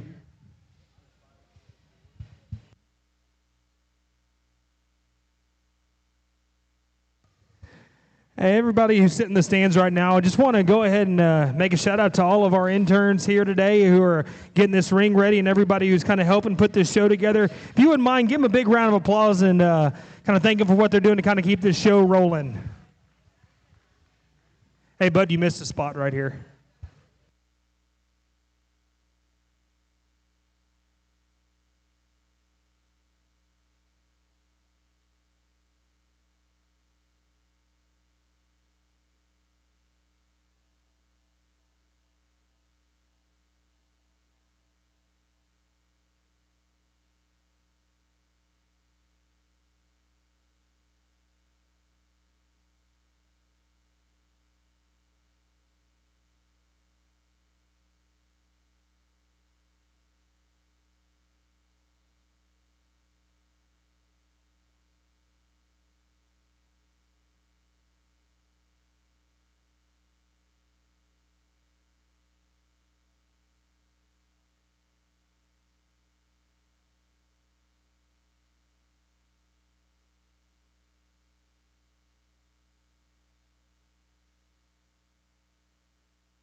Give these kiddos a round of applause as they exit the ring and wish them luck.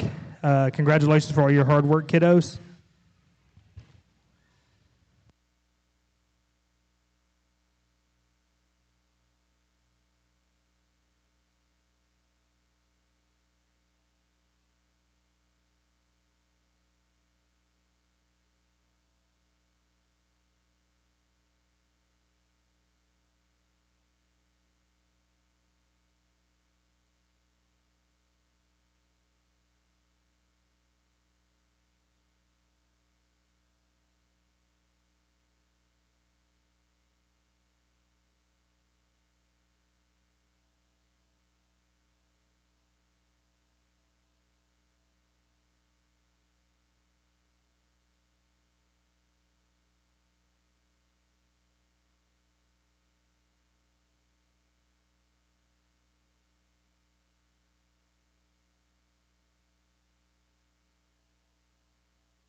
Nice way to go ahead and start into our darks. I thought non-negotiable young man in pink needs to go ahead and lead this particular class. That's a good show, Barrow, in terms of just proportionality, a length aside, in the same sense. He's a dense-featured one that's rugged in his skeleton. He's got a neat look, one that still has some chest and still maintains some squareness to his front foot. And once you get in behind him, too, he has class-winning advantages in terms of just the shape to his hog, the size of his rear bone circumference at that age, maturity fits. I think that's a nice show pig. I think you can have some discussion throughout the rest of the class, quite honestly. Ultimately land on the young lady's loud-colored gilt to go ahead and go second. It does a lot of things really, really well. Real good bodied one that's deep in terms of her flank. She's got an awesome hip and hind leg. The bend of that one's rear foot's very, very good. Still has a neat look on the side profile.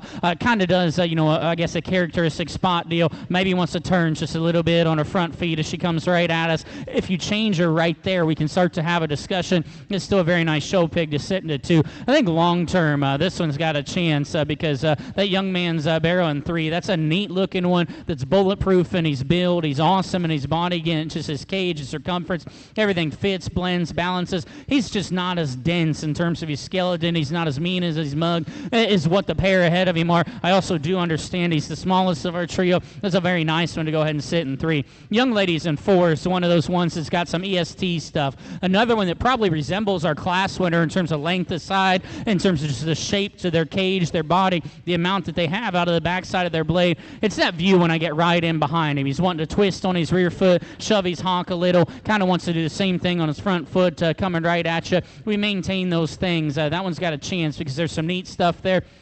I thought our young man kind of left her driving. I was planned on penning her, kind of let her left drive a little longer to see if they'd settle in. I think it's they're doing the perfect thing, getting ring time.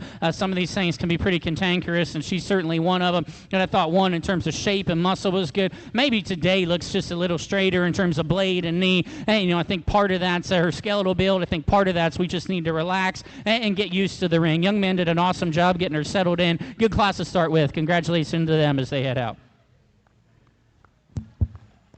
Your results from class number 9, Dark OPBs. In 5th place, we had Brooks McKinley. 4th place went to Riley Smith. 3rd place was awarded to Jake Duke. 2nd place went to Clara Wiest. And our class winner was awarded to Bronx Cud. Congratulations to those top 5 individuals in class number 9. Now moving on to class 10 of our Dark OPBs.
While we're judging class number 10, I want to go ahead and read some more sponsors out. We're going to announce some of our ring sponsors here today who helped make this show possible.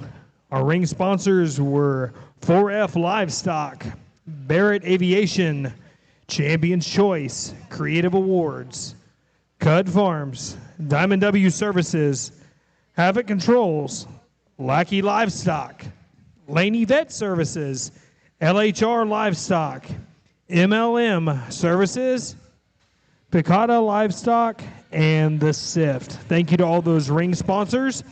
And for our Dark OPB today, our buckle sponsor was Harkey Farms. So I want to thank them for donating the buckle for our Dark OPB breed. We are currently judging class number 10 of our Dark OPBs.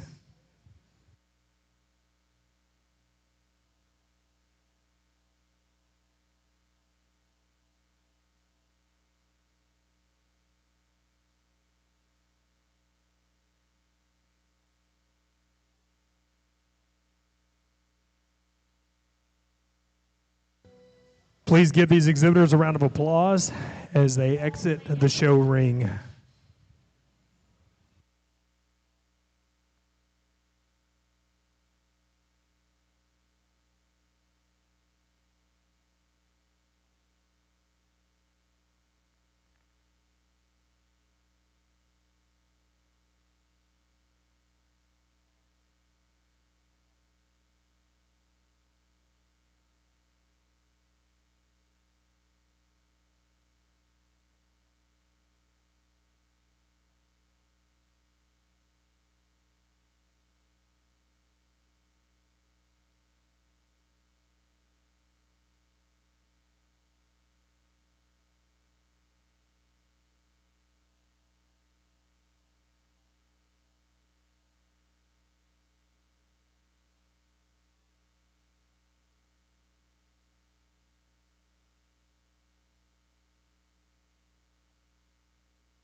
But another good class in terms of just quality, a non-negotiable. We're not going to beat the young lady with the bow in her hair. That's a good show pig. I think it's a pig that does a lot of things so well in terms of, I understand that one's a gilt, but she's still the right length of body to run with the barrows. She's square out of the back of her blade. Her size and shape to her blade and forearm are good. Get it right in behind that gilt.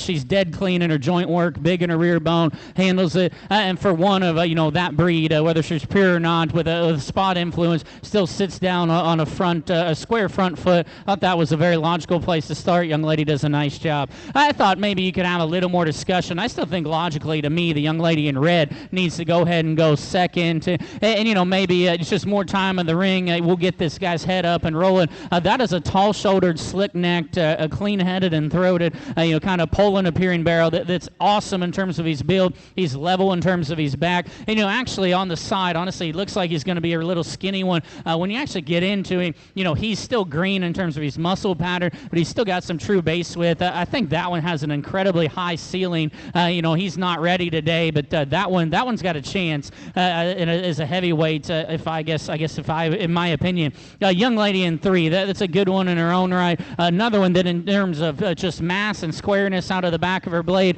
and up her hip and pin probably resembles that class winner more so than our second place one does. I thought in relation, this one maybe wanted to just kind of shove outside her body wall a little, change this one a little more up front. Young man's drops out next, a wicked looking one in terms of length of neck from blade to ear, real bold square in terms of its chest. I love the front third of this particular gilt. She does so many things well. She's shapely about her back. Maybe does a similar thing we talked on the last one he drove to us. Just wants to be too robotic and go east and west out of her hip. If we can make her go north and south and lengthen her hip, that one is the one that can probably has the pieces to challenge that class winner. Young man, I thought amongst the contemporary group needed to grab that 5th spot in terms of just spread and squareness. In relation, we're not as tricked out looking. We're not as good in our front foot as what the ones ahead of us are. That was a good class, another good class winner. Congratulate those kids as they head out. Congratulations to class number 10, our top 5 individuals in class number 10 of our Dark OPBs. 5th place went to Hayden Pompa. 4th place was awarded to Cooper Homan. 3rd place went to Aubrey Bowman. 2nd place was shown by Reese Wagner. And our class winner in class number 10 of our Dark OPBs was shown by Murphy Blunt. Congratulations to those individuals. We are now moving on to our final class of Dark OPBs here today at the SynCity Showdown.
Please give these exhibitors a round of applause as they exit the show ring.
I think a good class of them, a class we can probably sit back and you guys, honestly, honestly, in my head and even amongst yourselves ringside, could probably just have some discussion and go back and forth on a bunch of different ones because I think we've got, 4 of them we left driving that all probably maybe have just an advantage over another one in a spot or two. We probably need to just tweak each and every one of them to say, hey, that's the one we need to run with, and we can't really talk about it. So I think it gets really, really close. I guess the one that I just keep coming back to, and without a doubt, as he matures, he needs to open as he leaves us. But in terms of just density, in terms of squareness out of the back of his blade, being bold and square to his chest, knee, and front foot, I thought the young man in red here in front of me needed to go ahead and start. Without a doubt, the discussion and critique we can have is when you get right in behind him, he doesn't have enough right there today. And in the same sense, if there was one that looked like him handling forward that had more right there, I think you could get a little more critical of him there because he's still comfortable.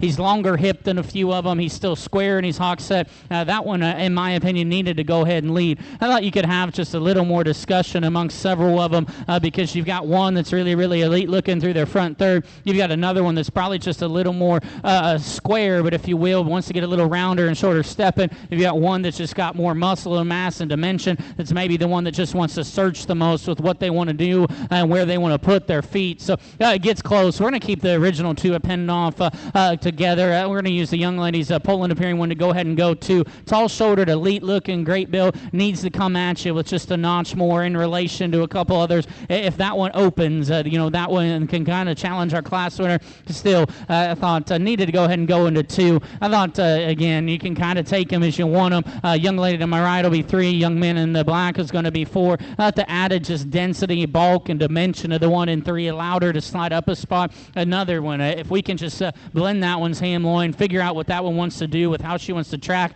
across the ring. She has pieces there that could allow her to win the class. Young man, maybe just a little different one in relation, maybe not as elite looking as a few of them, but still has a clean enough head. I thought this one to me was square and comfortable, probably had just a little more in the seat of his pants than maybe one or two of them in the same sense. I thought when you step back on the side profile, that was the shortest hipped one that got the roundest. Young lady, I thought kind of logically slid into 5 amongst the ones we sent back. Bold-chested, heavier muscled, and there's just more pig there than the ones that didn't catch a pin. We've got to lengthen her hip and make her more comfortable if we're going to talk about moving her up. Nice class of them. Congratulate those kids as they head out.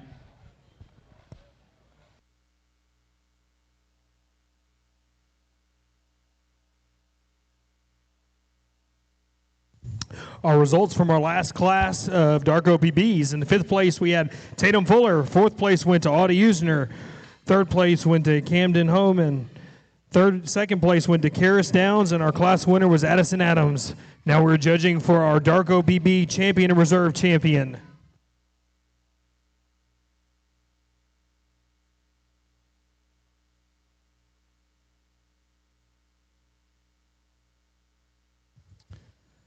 Coming out of class number 9, Bronx Cud.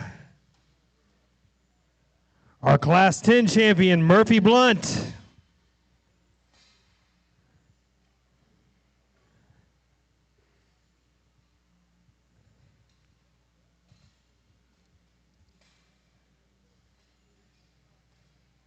And our class 11 final Dark OPB class went to Addison Adams. Good luck to these 3 individuals for the Dark OPB champion and reserve champion drive.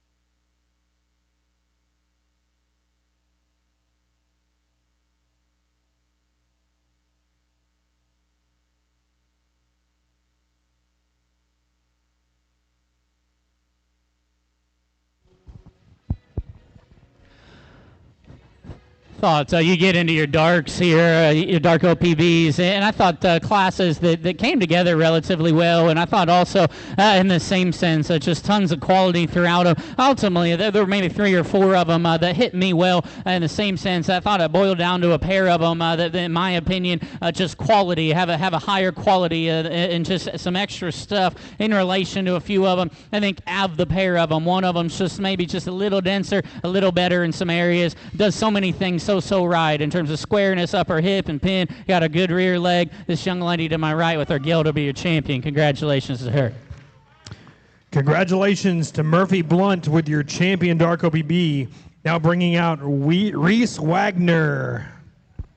We talked this one in class. This one's not 12 o'clock by any means, but what that one represents does so many things so well. I would be excited to have that one on feed because that one is so tall-shouldered, so naturally long-necked, and so comfortable in his skeleton. When you decide to hit the go button, if that one just opens and does what you're wanting to, man, it could get fun. So I think that one comes in, and he can make you excited for the long term. There's another one that hit me just a nickel harder. It was very similar in terms of type and kind to the champion in terms of density, moderation. I have a very good pair to represent your Dark OPBs later. I like this young man that wins the first class to be a reserve. Congratulations to him.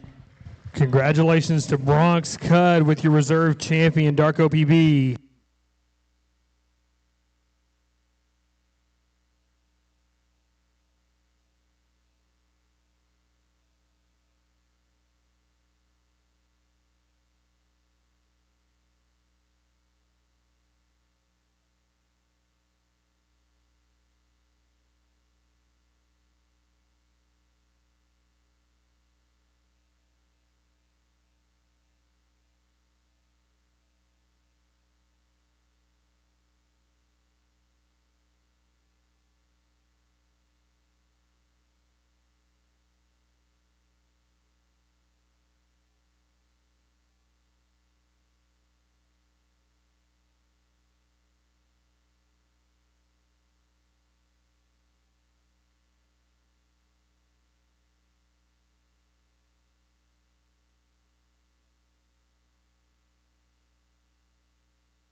Please give these exhibitors a round of applause as they exit the show arena.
As we start this Hampshire Market Hog breed, want to go and announce our buckle sponsor for the Hampshire breed today.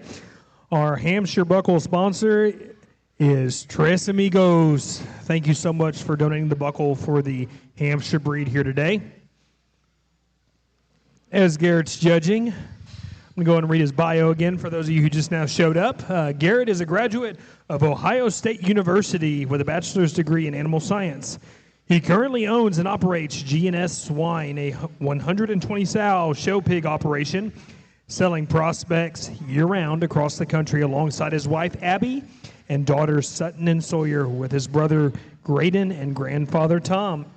He has judged shows of all levels across the United States for the past 13 years, including the Houston Livestock Show, Indiana State Fair, Indiana Youth Expo, Ohio State Fair, Pennsylvania Farm Show, Tennessee State Fair, and by popular demand, the Tulsa State Fair and Arkansas State Fair. Congratulations, and give Mr. Sproul a round of applause for being here today to kind of get these kids ready to go for the next level.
Well, we get into your hams here. Maybe took an extra second just to pen some off. You kind of get into, you know, what the quality of breeds are going to be, and it just kind of let them settle in and see what you're going to get. But, man, what a way to start. You know, a lot of times it gets fun, and it gets fun quick when you kind of start to get into maybe this breed and the dark slights, etc. But I thought for a lightweight class, very, very high quality, and also they look like a lightweight class because they look like they weren't bought all that long ago, because man, there is some neat stuff going on in here, and you just question each of them, maybe in a spot or two, and we, that's just how it goes. They're still at the size where if this one does this, and if, but man, the ceiling could be so high if they do the things well. And I like honestly the top 4 of them. I thought got really competitive. The one I keep coming back to is the young man dead center away from me. He's belted one there in the pink shirt on the far side. In terms of the ones that are just a nickel stouter, that one to me I thought neat looking through his head and his neck, shapely. He to me was the one in terms of squareness of chest and knee coming right at you. Had the combination of that with being square in terms of his upper hip and pin. He maintained a square hind leg going away. Then another one, I thought his mid body, his cage was very good. The if on that pig, without question, is if his front feet hold. That one could be very good because he's got a little extra set there today. He's not soft, he's not down, but we have to acknowledge he's at the size where we'd like to probably have him just a little more up in the same sense.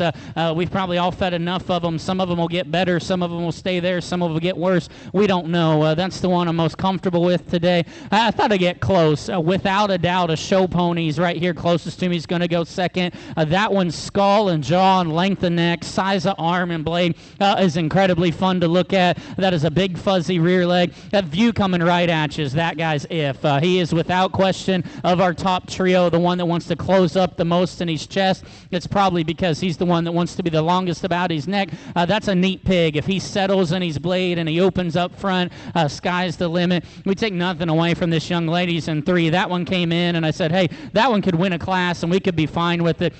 Because he's another one in terms of just skull, look up front, so good. He's square, he's shapely at the backside of his blade. I thought in relation, his length of step off of both ends of his skeleton's good. I didn't think he was quite as dense in his feature, and he was one for me. Probably does actually have more chest than the 1 and 2 in the same sense. He gives up rear bone circumference, he gives up foot size. He's the one of our top trio that wants to shove maybe a little more as he goes away. But man, that's a fun top trio. Young ladies get the first guild in class. I thought this one in terms of skull shape, in terms of squareness of back, body cavity, did so many things well. I thought the longer we drove them, and we didn't drive them all that long, maybe she's the one that wants to turn in a little bit up front. She's the one that got a little more rigid and shorter out of her hip. It's still a very nice pig. Young lady I thought logically slid into 5th. Stout mug, long neck, just a little more plain and base narrow at the arena surface. Really fun class to start off your Hampshires. Give those kids a big round of applause.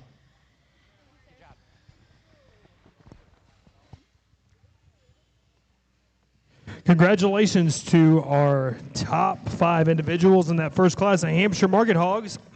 In 5th place, we had Easton Land. In 4th place, we had Cody Kelso. 3rd place went to Harper Pecota. 2nd place was awarded to Brooks McKinley, and our class winner went to Bronx Cud. Congratulations to those top 5 individuals. Now moving on to class number 13 of our Hampshire Market Hogs here at the SynCity Showdown.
Go ahead and give these kiddos a round of applause as they exit the show ring.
Thought another really good class of them. It's still a class we can sit back and just have some discussion amongst them. I'm going to lead with the young man in the pink short sleeve shirts, Barrow there on the far side. I think a Barrow that has some class winning advantages in a couple spots in terms of just natural elevation. He's a stout mugged one that's still sleek about his jaw. That one's length of neck from blade to ear is the best in this particular class. He easily paints the best profile on the side, long stepping off either end of his skeleton, secure in his foot. You know what? He's that one where when he comes right at us is where we've got to change him a little. I'd like to change that front right knee and just foot set. He's not bad there, but we certainly could fix him there, and you can have some discussion. But I think when we just step back and evaluate him, that's the one that brings the most positives to the table and needs to win this particular class.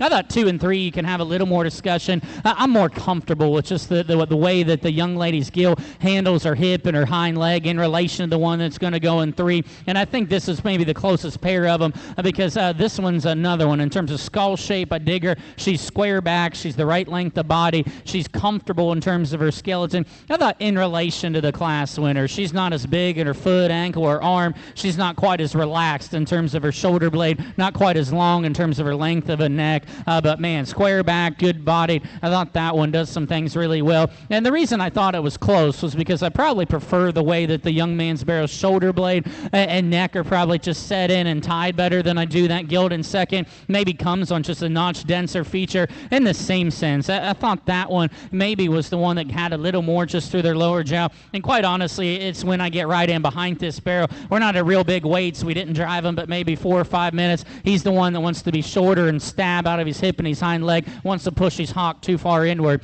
Elite looking one comes out here in 4. That one on the side is so good. Long neck, tall shouldered, shapely back. Wants to be the shortest hipped one, and kind of that one's to height the shoulder, works at a disadvantage. That's the one that maybe wants to close in a little bit coming at us. But man, where that one's good, she's real good. I thought it was close between this one and one we sent back. Ultimately, I thought this one logically goes 5. Stout mug, has some shape and squareness up high, and still handles it well enough. We need to just kind of blend and flesh that one if you're going to push any higher. Another good class of them. Congratulate those kids as they head out.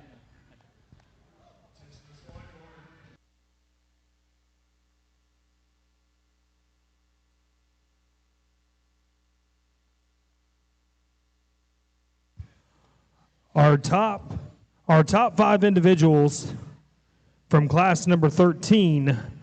In 5th place, we had Riley Smith. 4th place went to Samantha Hamilton. 3rd place was shown by Braden Fortes. 2nd place went to Murphy Blunt, and our class winner was Lean Mean Joaquin Dudley. Congratulations to those top 5 individuals. Moving on now to class number 14 of our Hampshire Market Hogs.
While we're judging class number 14, I want to go announce our buckle sponsors for Ring A here today. Our senior showman buckle was presented by Next Door Catering. Intermediate showman buckle by Johnny's Barbecue. Junior showman buckle was Auto Group. And our Pee Wee showman buckle was presented by the Players Pig Sale. Our Berkshire breed buckle was donated by MJ Livestock. Durox was Bedecker Farms. White OPB, Kelso Genetics. Dark OPB, Harkey Farms. Hamp breed, Trace Rios. Yorkshire's Rains Livestock. Light Crosses, Rival Genetics. And our Dark Cross buckle was presented by Impact Livestock Show. Our Grand and Reserve overall buckles were donated by Natural Bridge Caverns and Rent Equip. Thank you to all those buckle sponsors here today.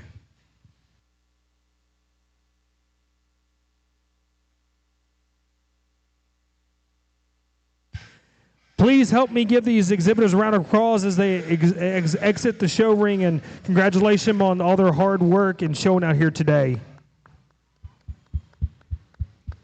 Cade Frankowiak, you can clap your hands now if you want to. Thank you.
I think another good class. Quality's been really good. I think ultimately a top trio of them that surface, and you can just have some discussion because, man, where some of these ones are good, they're ultra good. And, ultimately, I guess when push comes to shove, I keep coming back to one that I think, like kind of talked earlier, is probably the combination of the other pair of them that is the one. I just sit back and say, hey, which one don't we have to make any excuses for? Which one does a lot of things really, really well and doesn't necessarily maybe wow you in a spot, but it's just complete square coming, square going, still has muscle, still has some skull. Are they the most? Are they the wildest looking one? Are they the biggest legged one? No, they just bring so many positives to the table. That young lady's Belta Gill to my right needs to win this particular class. Is stout mugged one. She's square back. She's shapely. She's better in her chest coming at you than one. She's more secure in her hind leg leaving you. And it's not just a build thing. She's not a skinny one. There's some real muscle and shape there. Yeah, you can say, hey, she's not as elite looking as one, blah, blah, blah, blah.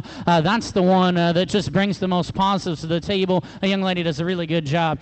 This pair of them are very, very intriguing that sit in 2 and 3. And I think depending upon what your program is, how you like to feed them, I could see guys gravitating towards either one of these because you've got one that is absolutely wild looking in terms of length and neck that we've got to watch on their front foot. We've got to watch they don't get too wide going away. You've got another one that's just really sturdy and secure in terms of their foot placement that maybe wants to just be a little greener and plainer, almost inverts just a nickel in terms of his honk as he leaves you. So you've got one you can feed harder. You've got one you clearly need to go slower on. For me, I'm more comfortable with the young man here closest to me to be 2, young lady to my right to be 3. And again, that's a pair of them. If you want to flop them, I'm not going to argue with you a whole lot. I thought that one was naturally a little denser featured and just safer. Young lady in green, without a doubt, when that one comes in and you see that side profile of that one, you go to the pin in a hurry, and I still love that about him. When you dig into him further, he's actually the smallest footed one that's the softest in his pastern. He gets a little wide. He gets a little wider than the show judge would deem ideal, but where he's good, he's very good. You can see that one having friends. Young man's got a gilt, I think, has a chance because she's comfortable. She's in kind of her rawer stage today. Doesn't need to win the jackpot class today, in my opinion, but she's got a neat head. She's square back. She's square leaving you. She's one. We need to kind of get a little more body and flesh, fill her Hamlin Junction in. That one, to me, has better days ahead. That's a nice pig. Young man rounds out the class. Another one, I thought in terms of just skull shape, length of neck, grabs a pin in a hurry. On the resort, when you just step back off the livestock, gets too short in her hip, gets too straight about her rear pastern. But, man, her skull's awesome. She's got a big arm and a nice chest coming right at you. Good class of them, intriguing class to sort through. Give those kids a nice round of applause. Congratulations to class number 14, our top 5 individuals from that class of Hampshire Market Hogs. In 5th place, we had Bronx Cud. 4th place went to Cade Pape. 3rd place was shown by Kenzie Duke. 2nd place by Brooks McKinley. And our class winner went to Cody Kelso. Congratulations to them. We are now moving on to judge class number 15 of our Hampshire Market Hogs here at the SynCity Showdown.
Please give these exhibitors a round of applause as they exit the show ring and congratulate them on their hard work shown out here today.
Down to our top four now.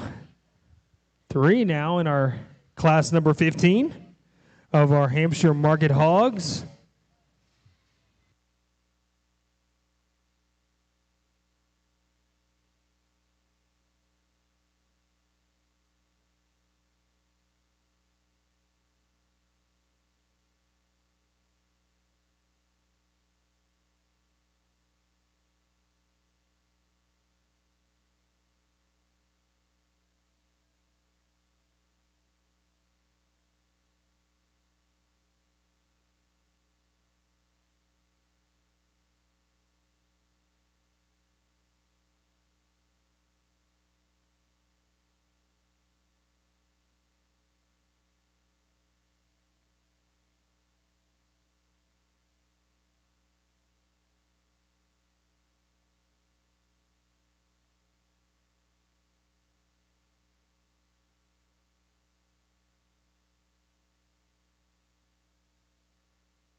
Maybe a little more give and take in this particular class. Maybe some of them we've had, and that's okay. There's still pigs with quality here. And I still think a top pair of them that rose relatively quickly on complete opposite ends of the spectrum. And it gets close between them because I think where one of them is good, that kind of excels the other. It's kind of vice versa, and it goes back and forth. I think ultimately, to me, the one that just brings the most positives to the table looks more like just a modern-day show pig and is ready today. More 12 o'clock young ladies barrel here to my left is going to go ahead and win this particular class. I read him as just being he's shorter bodied, he's denser about his skull, he's naturally bigger about his foot, ankle, and arm than what the 1 and 2 is. That's one, his proportions and everything match. This one, to me, if you can get right in behind this particular barrel, if he would just have more in the seat of his pants, he makes my decision really easy because his length of steps are good, his comfort's good. He just needs to get more lower ham and inner stifle as he continues to mature. If he would have had a little more more, then it's real easy. That's a talking point you can have. I thought the young man has that advantage there. When you get directly in behind the livestock, she's bigger about her upper hip and her pin. She's got more at the arena surface as she leaves you.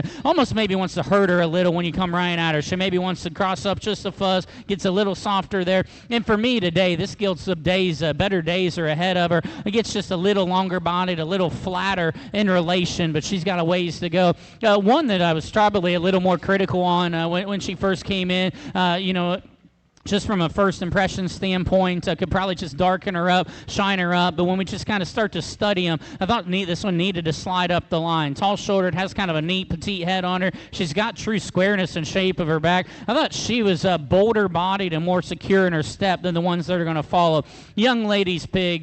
This barrel for me, Hamloin Junction forward, does a lot of things really well. To me, he gets too short and round about his hip. Wants to be another one. Maybe gets just a little more upright on his rear pass. Young man's got, I guess, kind of an intriguing one from the standpoint of if this one will settle in terms of his mid-spine and level out there. That's a long-bodied, just long-necked one that takes a long step. I've got a squaries hock, Poppy's mid-spine back where it belongs. Good class of them. Congratulate those kids as they head out. Our top 5 individuals in class number 15. Fifth went to Case Pape. Fourth place was awarded to Easton Land. Third place went to Alessandra Flores. Second place was shown by Braden Fortes. And our class winner was Karis Downs. Give those exhibitors a round of applause. Mr. Sproles, you having fun over there, sir? Blast? All eyes are on you today. Moving on to class number 16 of our Hampshire Market Hogs.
Please help me give these kiddos a round of applause as they exit the show ring at this time. Thank you. Thank you, Mr. Frankowiak.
A lot of good class of them. A real neat one leads us right here closest to me. Tall-shouldered, long neck, neat looking. He's big in terms of just his bone circumference. He has class-winning advantages in terms of when our top pair come right at you. He's not only bolder in his chest, he's a bit nickel more square in terms of his knee, taller at the point of his shoulder, and still he's a shapely one. You know, honestly, I thought when he first came in, he was going to be a bit much. He's probably all that this particular show judge is willing to take going away. But he goes north and south. His rear leg sits square. He's square hawk to ground. That pig does a lot of neat things. I'd like to probably watch, maintain where he wants to do in terms of just width going away. But that's a neat one with some EST stuff that needs the lead. I love the skull shape, the arm, the blade, the 1 and 2. That one in terms of just up high out of the backside of his blade. He's as probably as square and fresh as most that we've seen so far today. Mid-body, show body feel.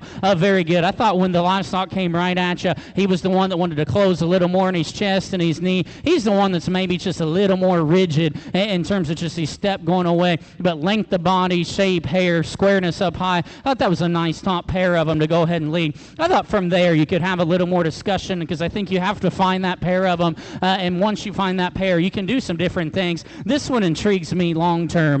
Has some of those pieces like the class winner does in terms of elevation, look. That pig actually surprised me on the resort. He's got more to his chest and the base of his knee. He's got a little more stuff to him than I thought. I still want to watch. He's a little flatter bodied. He gets a little more rigid out of his hip and his hind leg. Young lady, I was a little more critical on this barrel, and I'll admit it, when you first came in, I thought he was a little throaty, and that's why you didn't catch a pin. I still think you're going to have to manage him there in his cheek and his throat lash. I still think when you break it down, of the pair of them that are going to come behind him, he moved up a spot or two. He was denser. He was probably a nickel better in his body cavity. He was a little more square coming. You can let out 5 and 6, guys. Hey, guys. Let out 5 and 6 for us if you don't mind. We're 5 and 6. I thought, was this a good class of them? First time we've kept 6 of them. I thought young ladies, in terms of just look from the side, I thought length of step out of its hind leg specifically allows him to go 5. You've got to strengthen this one's front foot. You have to make that one stouter at the arena surface. Young ladies, on a side profile view, that one's moderation aside. That one's skull. I really, really dig. When you start to break into him, and for those reasons, he caught that pin real quick. I got to change him up front. I've got to reconstruct what he does in terms of his rear foot and his honk as he leaves us. But man, that first view sent him to a pen quickly. That was a good class. Nice top pair of them. Congratulate those kids as they head out. That concludes class number 16 of our Hampshire Market Hogs. In 5th place, we had Lindley West. 4th place went to Berkeley Keelik. 3rd place was shown by Kai Blunt. 2nd place was awarded to Adlin Pugh. And our class winner went to Camden Small. Congratulations to those top 5 individuals. Moving on now to class number 17, followed by the champion and reserve champion selection of our Hampshire breed.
please help me give these kiddos a round of applause as they exit the show arena, please. Thank you. Thank you, Jay Dudley.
Just real quick, don't want to fly through it, but just left them off 5 drive, a very logical class.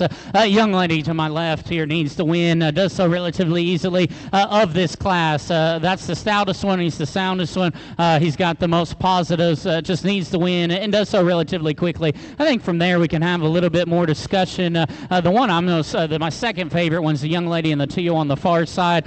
Very similar comments, maybe not as stout and rugged as one that's going to go next, but that one's skeletal build was still having some stuff, allows that one to go ahead and go second. Young lady in the black's going to be 3. Heavy muscled, shapely kind of show barrel. Needs to just relax and soften off either end if we're going to talk about moving him up. Young lady to my right here in the black, absolute workhorse of a barrel. If you want to say, hey, I like that one. He's massive backed, he's bulldog fronted, he's big pinned.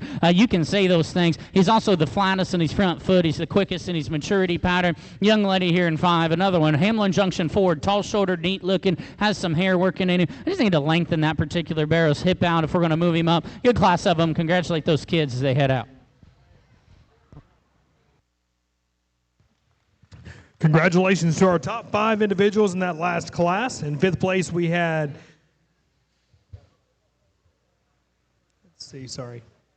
Evelyn Havercorn. 4th place went to Wyatt Rue. 3rd place was shown by Clara Wiest. 2nd place was exhibited by Emily Clutter, and our class winner was Miss Adeline Pugh. Congratulations to those top 5 individuals. Now we're moving on to the champion and reserve champion selection of our Hampshire Market Hog breed.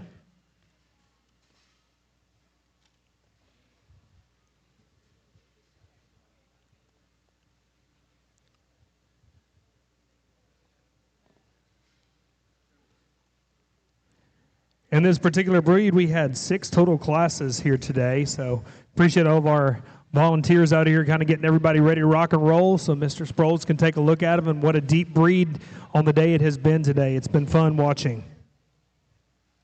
Ready? Class number 12, our class winner went to Bronx Cud.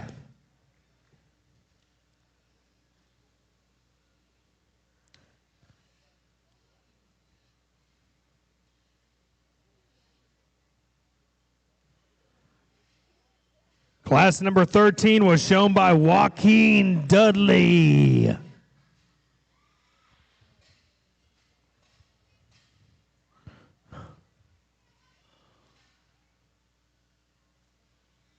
Class 14 class was shown by Cody Kelso.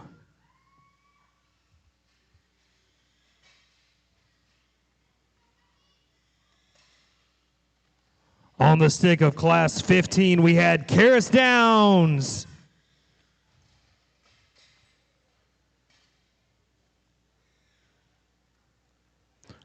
Our Class 16 class champion was exhibited by Camden Small.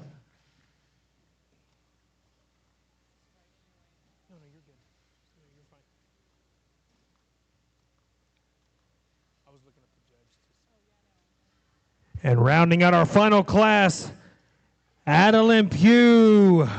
Congratulations to all these first place exhibitors. Now let's go crown you a champion Hampshire Market Hog.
Your Hampshire division has certainly been incredibly fun to work through. I thought quality's been fun. It'll be fun to see how some of these things progress as you kind of get into your show seasons. And quite honestly, we bring them back out here.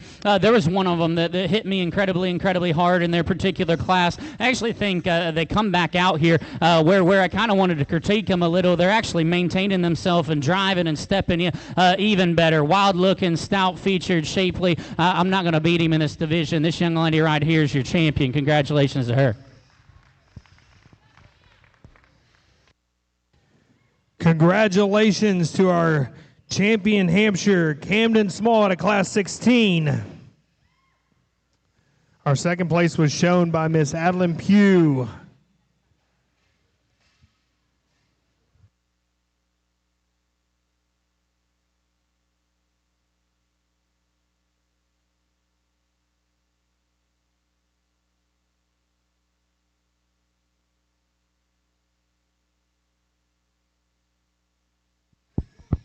I think your decision for your reserve Hampshire is where, in my opinion, you can have some discussion because I think you can step up ringside, and if you bred one of them or you're particular to a kid in here, you can make a case in some spots. Realistically, I think for several of them, just real quick because we'll keep it moving. I thought, we'll talk them real fast. Young man here in front of me comes out of that first class. That was a fun class. There's 4 or 5 of those things you could gravitate towards, and we kind of talked in that class. It was a class of high-end quality with some ifs. And like if this maintains, that one's good. Is that one's front foot strong enough to be reserved? I'm not sure, but man, his look, his build, his presence is so good. Young man right here in front of me, that one's side profile, that one's circumference of bone, rear legs, awesome. Are you okay with what he does with his front knee and his front foot? We talked this young lady's barrel from ham loin forward, man, real fun to look at. Does he just have enough in the seat of his pants to say, hey, that one needs to be reserved? The second place one to our champion, another one, neat looking, hairy, sharp back.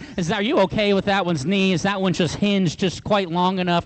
Young lady here to my right, belted gill. We talked in that class. There was just it was a no excuses type of pig. That's a pig that's got some muscle, got some look, got some build. Does that one just have enough in one spot to go ahead and be your reserve? Young ladies, barrel that wins that last class. Truthfully, I took an extra second to look at that one a little longer because he won, the weights break how they break. He won that class so easily. I really didn't evaluate him all that hard in his class, to be honest. You come back out here and start to evaluate that one. I think he's very similar to the gilt we just talked about in terms of he's the right length of body, he's comfortable in his build, he's bulletproof in his skeleton, he's good in his body. Does he just wow you in one spot? I don't necessarily know that he does, like maybe one other one. I think when it just comes back to it, that pair of them that I talked last were the pair in contention because they're the kind that you don't have to make excuses for. My second favorite one's the young lady out of that last class. She'll be your reserve. Congratulations to her.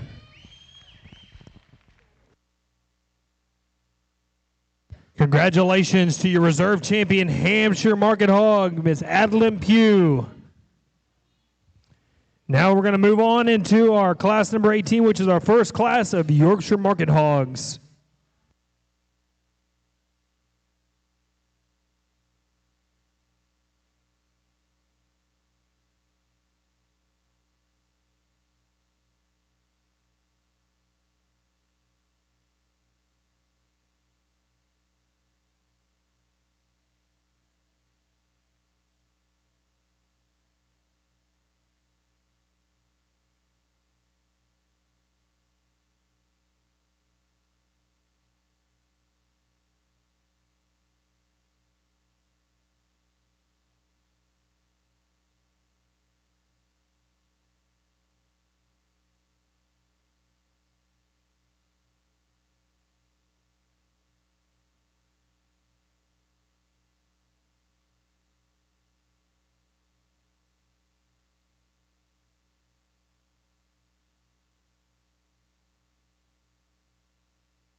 Please help me give these individuals a round of applause as they exit the show ring at this time. Young man in the blue, you did a good job out there.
As we're judging class number 18 of our Yorkshires, I'm going to go ahead and read our bio on our judge again, Mr. Garrick Sproul.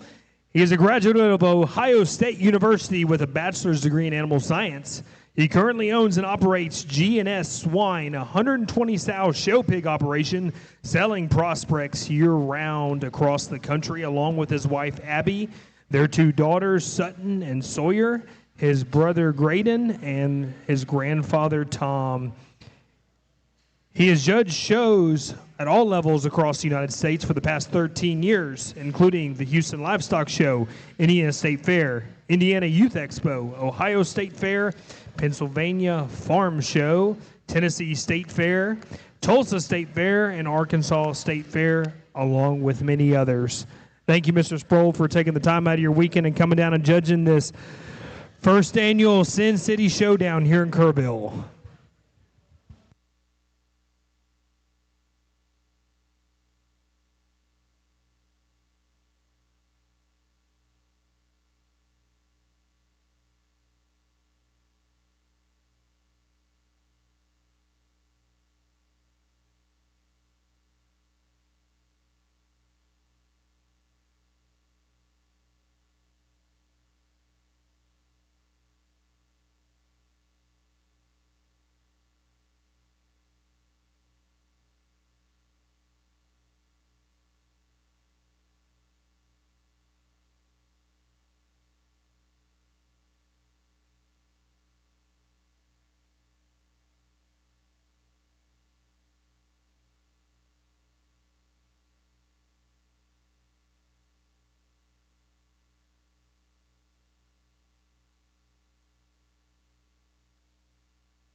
That was a good class, fun class. Honestly, probably the longest I've taken on a class today because I like really the whole class. It was a good class of them. I like this top trio of them. And in the same sense, truthfully, what goes through my mind, just to talk them all real quick, the one here closest to me, in terms of probably just jaw and skull shape, a squareness of back and squareness of chest coming right at you.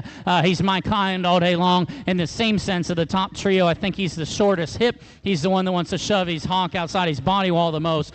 Young Man's in terms of just shoulder blade back. He easily has probably my favorite hip and hind leg work into this particular drive. He's still got some muscle in the same sense. I think he's easily the worst one in his chest, his front foot, and his knee when he comes right at us. And I'm not saying he's bad there, but just when we've got three good ones, we've got to kind of talk them. Young Man's kind of pounds bigger one. I think a good-looking one. He's one we could probably change in his chest a little bit, maybe not as much as the little one. He's my favorite one in terms of just back spread, squareness of back, upper hip, and pin width. Probably works on a good hind leg. Maybe not as good of a hind leg as one, but definitely better than the other. So that's kind of what goes through my head, is each of them have their spots. The one to me that I just keep coming back to that meets him in the middle is this young man to my left. Sparrow's going to go ahead and start this particular class. I thought it got real close between several of them.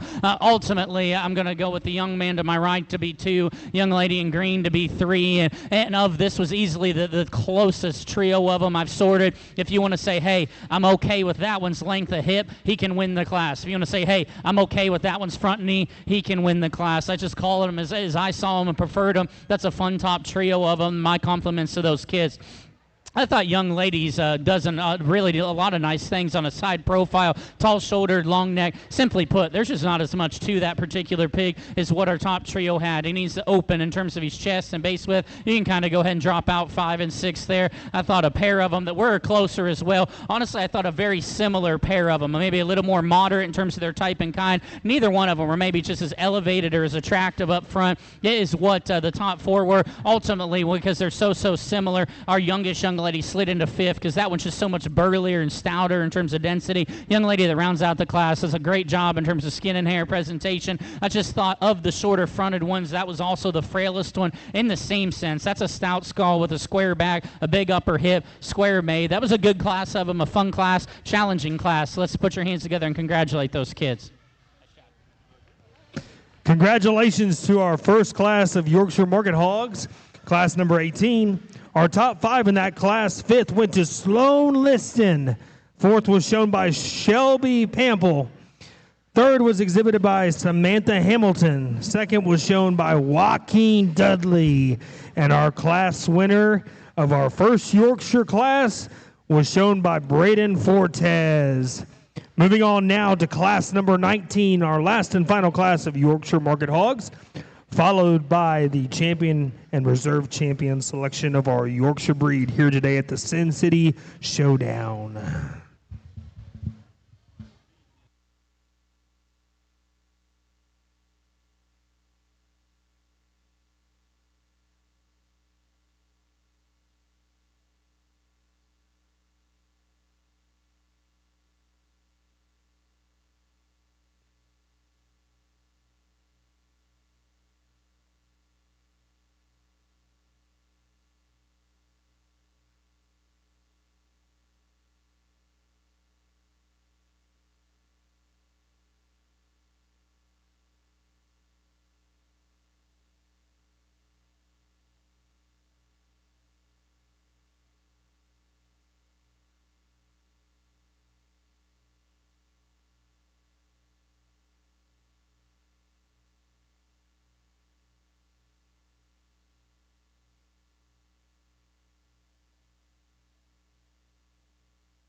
Please help me give these kiddos a round of applause as they head back to their pen.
An interesting class of them, maybe a little more give and take. I think the one thing you need to do is start with the young lady here closest to me. And I think of this contemporary group, just brings the most positives to the table. Tall-shouldered, neat-headed, stout-mugged one that still has some shape on the upper side of her skeleton. She has just a notch more in terms of her mid-body and her lower flank than ultimately the one that's going to go ahead and go into 2. I thought that gilt, too. You get in behind her. She's big up high, but she's still square out of her hip and her hind leg. Her hock sits in her right. Yeah, 100%. We probably need to crack her open a little coming right at us, relax her in her shoulder just a touch. But I think we can critique realistically most of the class in those areas. I thought the decision was between 2 and 3, and ultimately I thought, I thought it was easy. And then honestly, when we start to study them, I think there's some more contrasting pieces between them. I still like the young lady to my left to go ahead and go second. This is probably the one that's the best in terms of just chest and knee coming right at you of our top trio.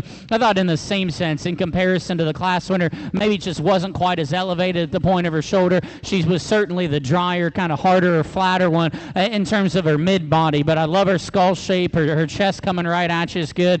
She maintains squareness going away. You could probably lengthen her hip a little bit, but that's still a nice one to go ahead and go in 2. I thought what made it close was because the young man here in 3 is naturally a little longer about her hip length and her step. She's a little better about her mid-body and her lower flank in the same sense. That's the one that closes up by far the most coming right at you, maybe has the most cushion in their front foot, maybe a little more up high. And that sounds really critical of still a really nice pig that's got stoutness of skull, awesome range of motion. I could see some judges kind of resorting those and sorting that one up a spot or two, because where she does some things well, she does them very well.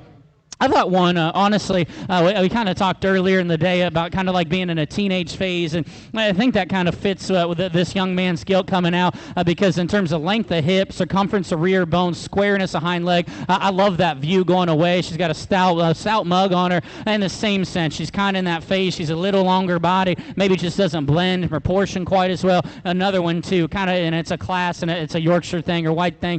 Just want to watch what we do coming right at you a little bit, but I think an interesting one long term. A young man, I thought it got close. When that gilt sticks her head up, she's got a big, square, hairy, shapely back. Her hind leg's very, very good. I need to relax her in her shoulder. Interesting class of them. Congratulate those kids as they head out.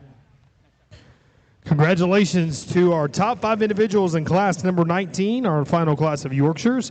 5th place went to Bennett Canesi. 4th place was shown by Cole Rains. 3rd place went to Case Pape. 2nd place was shown by Murphy Blunt, and our class winner was Lindley West. Headed on to our selection of our champion and reserve champion, Yorkshire Market Hog. Our Class 1 Yorkshire class was exhibited by Braden Bouncy Forts. And out of our last class, our class champion was shown by Lindley West.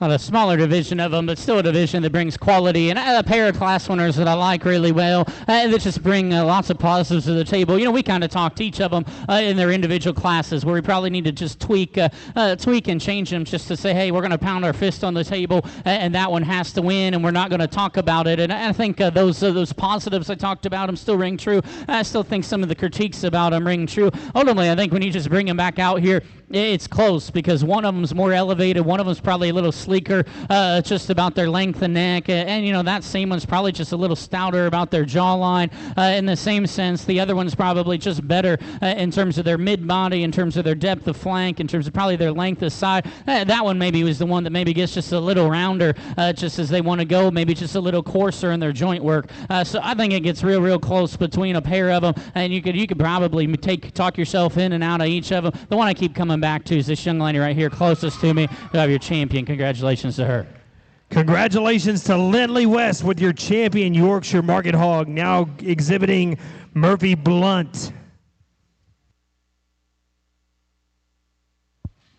We just got done talking that second place one, and you know, as I still think, where I said I like that one, it brings some unique things to the table. Obviously, I think better days ahead for this one when she just kind of starts to flesh and bulk and do the things that they're going to want her to do when the time comes.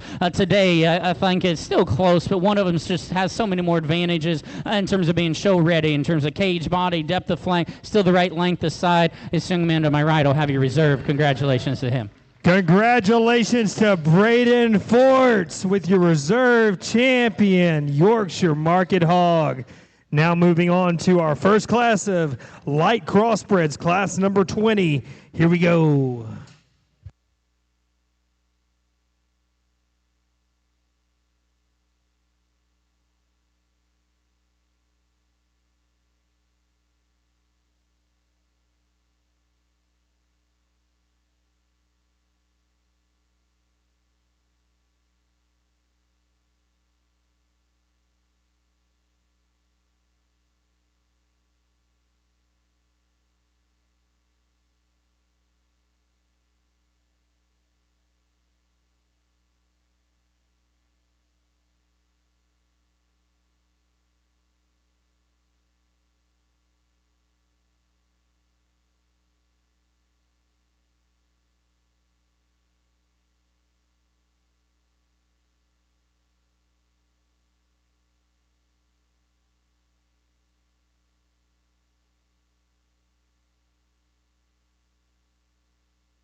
While we're judging class number 20 of our light crossbreds, want to go ahead and announce some of our sponsors of the day that help make this show possible. Our title sponsors for the SynCity Showdown are Farrell Brand, Adams Fab, River City Oral Surgery.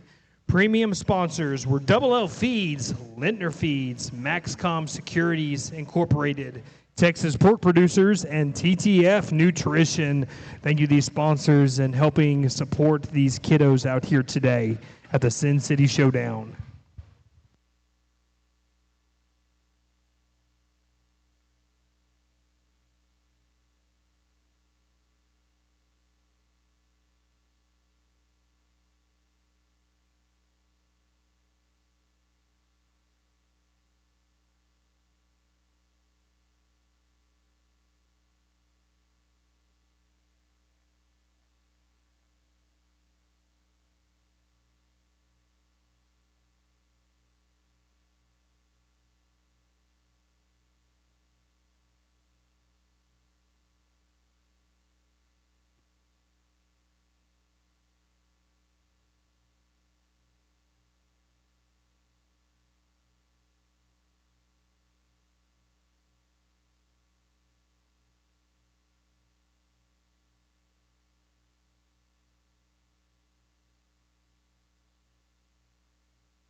Please help me give these exhibitors a round of applause as they exit the show ring.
I think a good class to go ahead and start into your light crosses. In the same sense, I think a challenging class because parts and pieces. The one thing I was always going to do was start with the young man right here to my right in the pink. That one to me, of the contemporary group today, critics in the room say, hey, he's not dead perfect and his knee coming right at you. No, he's not. That's where I need to fix him. But I think past that, amongst this group of them, he's the tallest shouldered, he's the longest necked, he's easily the most correct in terms of I don't want to say correct. He's easily the best and most fluid in terms of range of motion today. He's also the pounds lightest, and I recognize that's certainly an advantage when you're talking about that. I still think amongst this group, that one needs to go ahead and lead. He's got a neater head and maybe length of neck than the one that's going to go into two. Young man's in second. There are so many things I like about this pig, and I want to really, really like him because where he's good, I think he's good, and I think as a pig and showman figure each other out, we're just so slow geared at times. When he gets him going faster, that pig actually relaxes his rear foot and drives better. When we're in slow motion, he almost wants to knuckle on his rear pastern, maybe. But man, when he goes where he's good, his skull, his length of side, his cage is so good. And that's why I said I didn't want to necessarily say the class winner's better in terms of squareness because he's a square built one as well. I question what he does with his rear pastern from time to time. I question how big he's going to get. But that's a neat pig in some spots and places. It'll be interesting to see what that one can do. It depends on what he does from a maturity aspect. A young lady, neat looking, hard back to him. I thought this one's hind leg was a nickel better than the one goes in four. Without a doubt, we've got to fix him in terms of his front foot set. If you're going to talk about moving him up into that top pair. My compliments to this young lady and her crew. This thing's fit to a T. If you just watched him on a side profile or took a picture of him, this one wins the class. It's when he comes at you and he leaves you is why I have to sort him down. He's the straightest in his knee and front foot. He's the one that maybe wants to twist the most at the arena surface. Young lady's got another stout, hairy, dense one. This one to me was the shortest hip. Another one that maybe wants to just get too straight and rigid off of his rear pastern. Interesting class of them, competitive class of them. Put your hands together and congratulate those kids as they head out. Congratulations to all the exhibitors in class number 20 of the light crossbreds. In 5th place, we had Kendi Smith. 4th place went to Kenzie Duke. 3rd place was shown by Cadence Thomas. 2nd place was exhibited by Lindley West. And our class winner in our first class of light crossbreds went to Brooks McKinley. Now moving on to class number 21 of our light crossbreds.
Nice class of them. Our youngster here in front of me has got a nice show gill to go ahead and lead this particular class. Bold-chested, squared-kneed, the right length of body in terms of just moderation in the same sense. Still has some length of neck. She's awesome out of her hip and her hind leg. Length of steps, very, very good. Just everything fits, blends, balances, has class-leading advantages in terms of skeletal integrity. She's better in her chest than the one that's going to come into. More flexible in the same sense. You could say, hey, she's just not the fleshiest or fullest.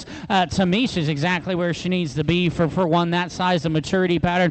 I thought that was a very good logical place to go ahead and start. In the same sense, I thought that one needed to win. I thought the young man's here needed to go second. Awesome side profile, neat-headed, hairy-armed. One that, again, in terms of just long neck, tall-shouldered, length of body, everything fits. He's the one that he maybe wants to close up a little more in terms of his knee and front foot as he comes at us. Maybe he gets a little more timid out of his hip and his hind leg. I thought young lady's pig ultimately needed to go 3 just from a skeletal perspective. This one's stronger footed and more secure out of his hip and his hind leg than the pair that are going to come behind him. It's one that's got a big hind leg. He utilizes it well. He's another one you could probably open everywhere, whether you want to talk chest or body or cage. I think that's where you can have some discussions, but I thought for being a stout-featured one, being better on his front foot, without a doubt, this one is better in terms of his mid-body. The roll to that one's back and loin edge is very, very good. He's got a monstrous type of hind leg in the same sense. He puts his hind leg outside his body wall. I could probably live with that a little more. He actually just almost concaves at his knee and his front foot. It's that view coming right at me. I can't put him any higher. If you change him off either end, I think we can talk about maybe moving him up a spot. I thought it was close, again, that trio. This is another one. We've got to change drastically coming at us. I thought once she did that, that one got a little longer bodied, a little shorter hip. Our pair of young ladies that round out the class do a really nice job. Maybe just a little plainer made about their head and their muscle. Good class, interesting class. Congratulate those kids as they head out. Congratulations to our top 5 individuals from class number 21 of our light crossbreds. In 5th place, we had Braden Forts. 4th place was exhibited by Brooks Lang. 3rd place went to Kendi Smith. 2nd place was shown by Joaquin Dudley. And our class winner went to Benson Schaefer. Congratulations to them. Moving on to our last and final class of light crossbreds, that being class number 22. Here we go. Thank you for showing up today at the SynCity Showdown.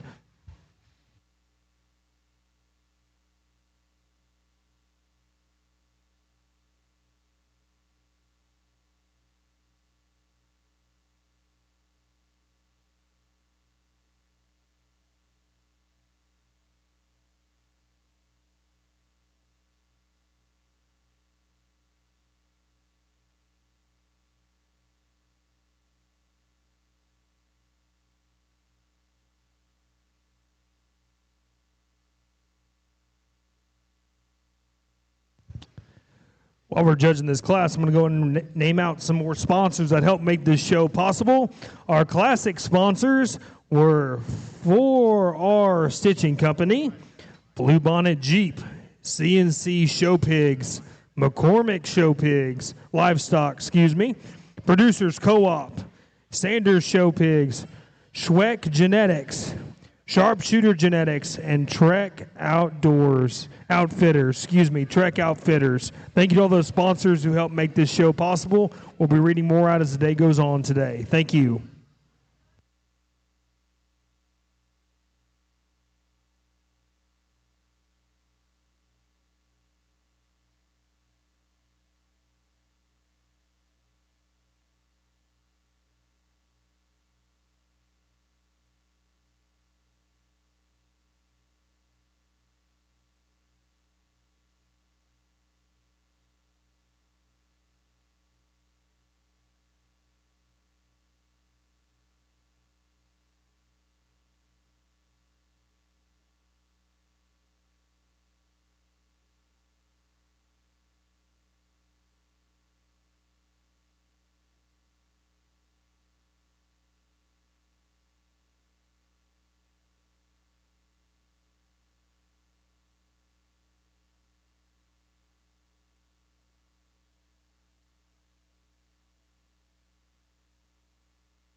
Please join with me in giving these kiddos a round of applause as they exit the show ring.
All good on my end. I think a good class of them, a pair of them that have to surface to the top. One of them's just a nickel more my speed. I like the young lady's kind of blue painted up one here. I think class leaning advantages in terms of, I probably prefer that one's density of skull and jaw. That one's a nickel better as it comes right at you. In the same sense, moderation, big caged one. That's maybe one of the more rolled up backs we've seen in terms of just sharpness to loin edge, big in his upper hip and his pin. I kind of talk him similar to maybe one we talked there in the hams.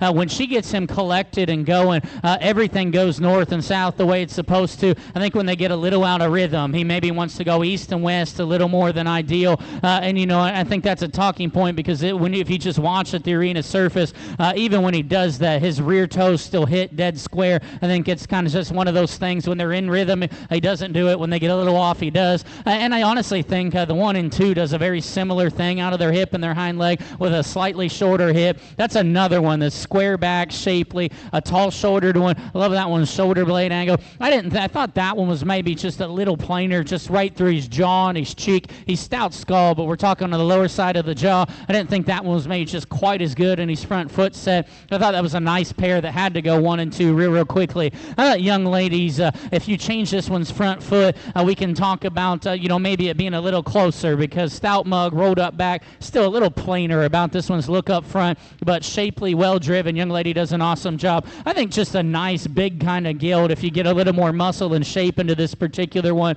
because she's real good built. I just need to see more stuff in that particular pig. And then as we drop out 5, as our gate guys are trying to see if that's an interception or not, as we drop out 5, stout mug doing up-eared, maybe wants to get a little shorter just about their hip. Good class of them, nice top pair. Congratulate those kids as they head out. Congratulations to our top 5 individuals in that last and final class of light crossbreeds. In 5th place, we had Karis Downs. 4th place went to Kendall Baker. 3rd place was shown by Clara Wiest. 2nd place exhibited by Cooper Homan. And our class winner went to Logan Lang. Now we're exhibiting for our champion and reserve champion light cross. Out of our first class, Brooks McKinley. No, you're good.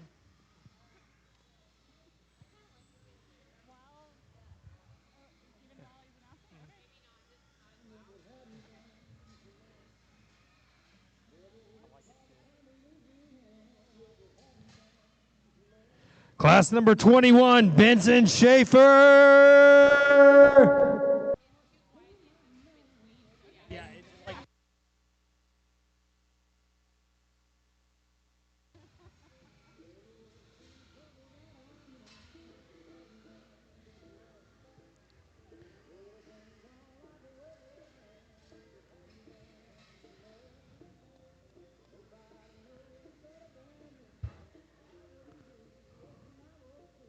And out of your last class of light crossbreds, Logan Lang.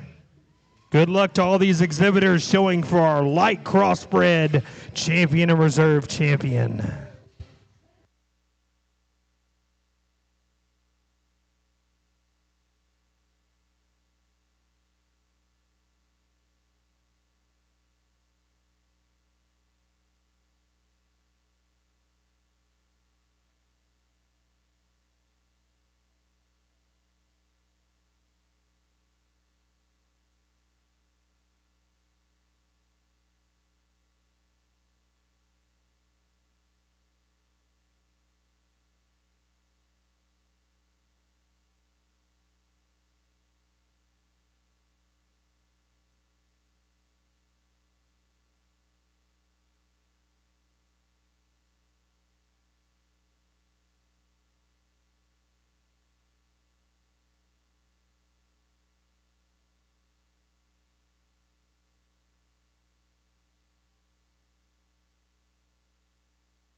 Well, real good. A trio of them had to come out here into your light crosses, and I think quite honestly, we kind of as we work through those classes, probably take an extra second just to see how they come together because as we talk through those classes, I really thought all 3 of these pigs just needed to win their classes, and not to say that the seconds aren't good because they are just amongst their contemporary groups. Those were just the ones that I gravitated towards, and we bring them back out here, and I don't know if any of them are perfect, just the way I see them. Real quickly, young man's lightweight one, in terms of, you keep showing, man, keep showing, you're good. Young man's lightweight one, in terms of just look from the side, in terms of looseness of skeleton and hinge motion's awesome.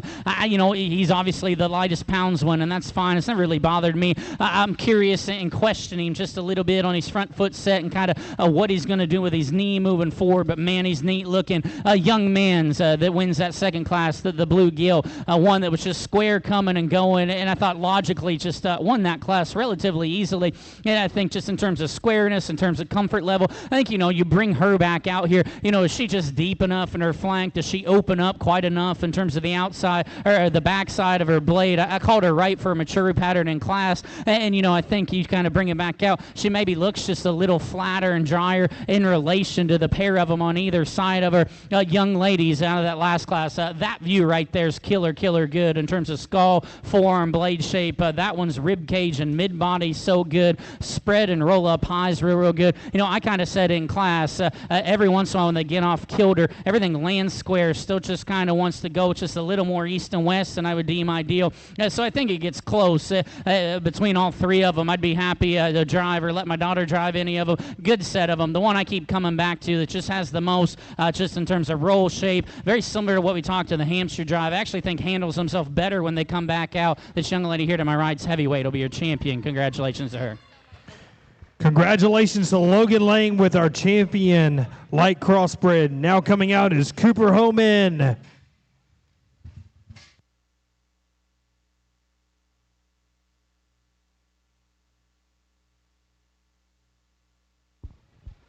I still think it's real close here in your lights because we dropped that second place one in, and we said in terms of just spread up high, in terms of shape, that one does so many things well. I said, I thought in relation to the one that beats him in class, I thought that one got a little softer up front. That one got a little shorter about their hip length, and I still think that rings true. God, I think it's so close. To me, it boils down to our other pair of class winners and what you want to do. I just keep coming back to one. I just don't question, I guess, in terms of coming right at me. Man, they're both real good. I like that young man's guild on the far side to be your reserve. Congratulations to him.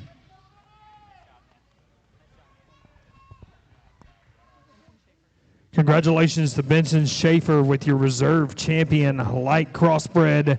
Moving on to class number 23, our dark crossbreds.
Please help me give these kiddos a round of applause as they head back to their pens. Thank you all.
I think a nice way to start into our darks in the same sense, probably a little more give and take just on what you want to do. I honestly just step back and say, hey, we're in Class 1, we're in the lightweights. If I was to take one home and put one on feed, which one is it? It's the young man on the far side in the pink shirts. Barrow's going to go ahead and lead this particular class.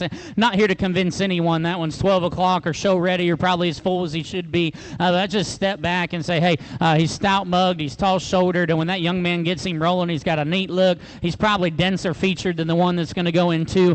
He's looser hinged and better built than the one that's going to go in 3. Yeah, critics will say, hey, he looks a nickel longer bodied, he looks a little flatter, and that's completely fine. I don't think he's on feed to be ready in that full and fluffy. I thought that was a nice one just for what he represents. Stout mug, square, everything fits, blends. Nice kind of one to go ahead and lead. Young lady here closest to me is going to go ahead and go second and doing a good job driving this painted up gilt. That one in terms of levelness of back, squareness, and spread up high does so many things so well. I thought in relation to the class winner, that one gets a little just plainer about her skull, a little smaller about her front foot, maybe wants to just shove her hind leg outside her body wall ever so slightly. But man, neat looking, well driven, square back. The young lady does an awesome job. I think we run into a few other issues and talking points. Ultimately, young lady in 3 does a great job driving this calico.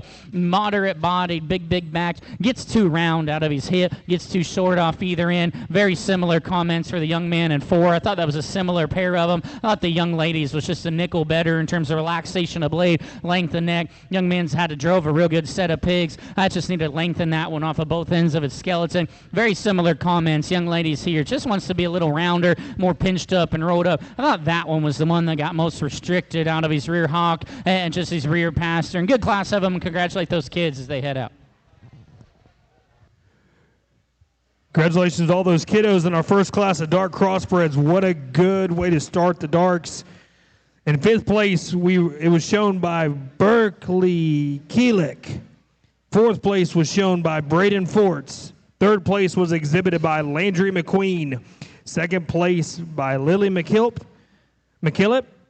And our class winner went to Bronx Cud. Congratulations to those top 5 individuals. Now moving on to class number 24 of our dark crossbreds.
Please help me in giving these kiddos a round of applause as they head back to their show pens.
Want to give it out to some of our sponsors while we're judging here. Keep an eye on Mr. Sproul over here as he's judging. T-shirt sponsors today are brought to you by D&D Trailers, F2 Genetics, Keep 'em Up, Natural Bridge Caverns, Knot 7, Purple Circle, RK Development, St. Hedwig Feeds, Stock Link, the American Hair Company and Collision Center, and Tri Genetics. Thank you to those sponsors for help making this show possible for these kiddos. Down to our top 3 here in class number 24.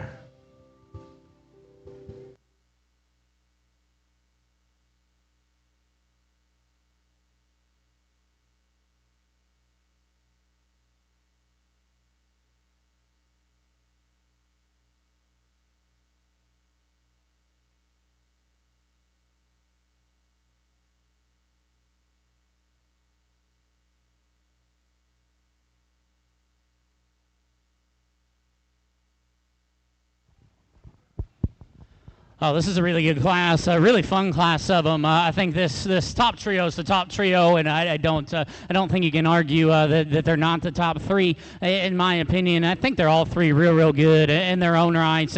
And you know, again, I've said this a few times today. It's a jackpot show in the middle of November.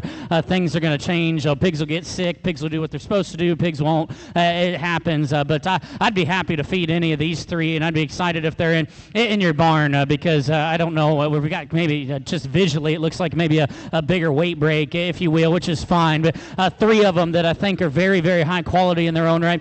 To me, ultimately, when I step in behind all 3 of them, I think one of them sits on a bigger rear leg that sits on, he said not only sits on a bigger rear leg, he takes a longer step out of his hip when they come at me. That one's still good enough, good in terms of his chest. He's square, stout, mugged one.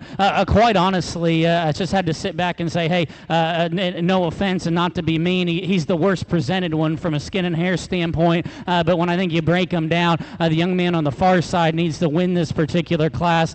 Stout mug, big-legged, that thing's rear leg is very big. It functions how it's supposed to. He's patterned well. He's jet level. He raises out of the top point of his shoulder. You know, you could say, hey, he could probably open, and I think this is where there's a little bit of discussion. He needs to open a little more out of the back of his blade. He could have a little more in his midrib, and because I think the ones in 2 and 3 are probably a little better in terms of just the midsection of their body, but I think that's a really good class winner. I think, like I said, I think 2 and 3 are very good in their own right. I probably prefer the young ladies here closest to me to go 2, the young man's to go 3, and I think that's a very, very similar pair of them. Head and neck assembly attachments, very good. Their mid-body's good. I thought both of them in relation to the one that wins, maybe just a little more forward in terms of their shoulder blade, maybe just a little more rigid off of their rear pastern, and that's being nitpicky. I thought ultimately when you got in behind them, the young ladies big maintain just squareness inside their body wall a little better than the young man's, but man, what a top trio of them. Again, things change. If any of those 3 do what they should do long run, man, they could be fun. Very good class. My compliments to those kids. Young man drives no slouch of a pig by any stretch of the imagination, and 4 ran into maybe one of the tougher classes of the day, because that's a pig that still brings body and cage and shape. Maybe just wants to twist a little more up front, maybe gets a little more rigid out of their hip. I could drop out 5 and 6 in a good class. You know, young lady in 5. This one's probably up the line in a class or 2. Just in terms of what that one represents from a silhouette standpoint. Shape's good. Got a little rounder and quicker. Young man, I penned late because I really wanted to see how that one react, because I think that one in terms of hip and hind leg function, that one in terms of look from the side profile was very, very good. Ultimately, I still didn't think had anywhere near as much as the top end, and still wanted to close the most coming right at us. But that was a good class, an awesome top trio of them. Can put your hands together and congratulate those kids as they head out. Congratulations to our top 5 individuals in class number 24 of our Dark Cross Britons. In 5th place, we had Berkeley Keelick. 4th place went to Easton Land. 3rd place was awarded to Kai Blunt, along with 2nd place to Kai Blunt. And our class winner went to Cole Rains. Congratulations to those top 5 individuals. Moving on now to class number 25 of our Dark Crossbreds here at the SynCity Showdown.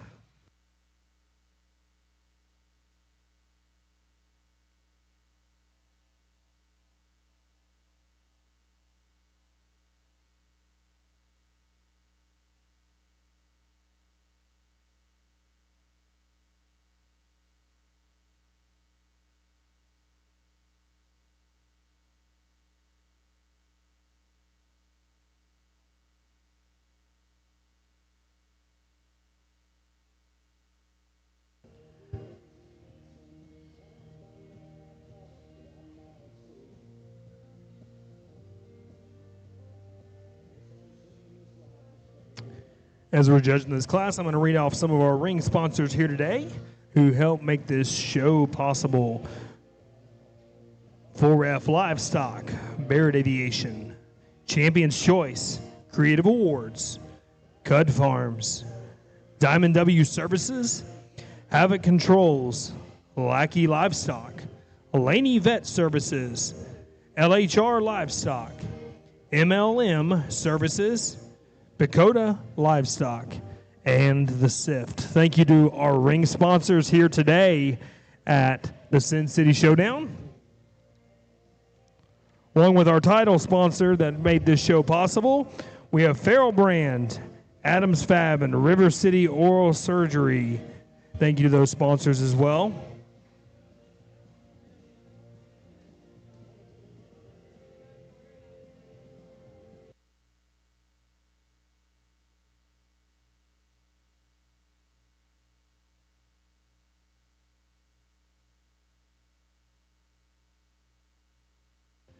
Just a reminder, if you get a card for a jacket, a chance to win a jacket, you'll get a little card, and what you'll do is fill that out and go take it to the Notch 7 booth, get your size, your address, and everything, and they will send you your custom jacket.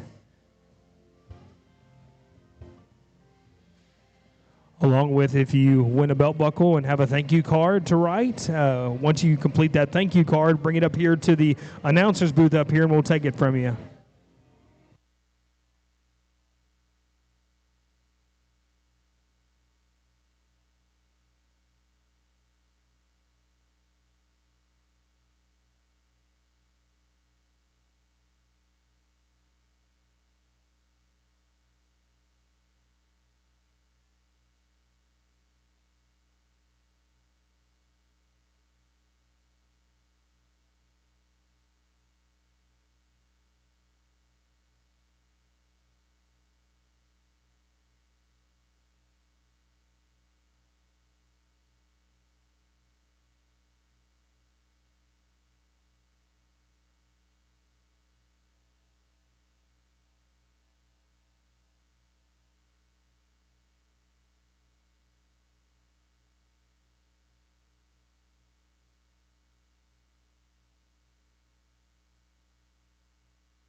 Help me give these kiddos a round of applause as they exit the show ring and head back to their pens. Wish them the best of luck. Good job showing everybody.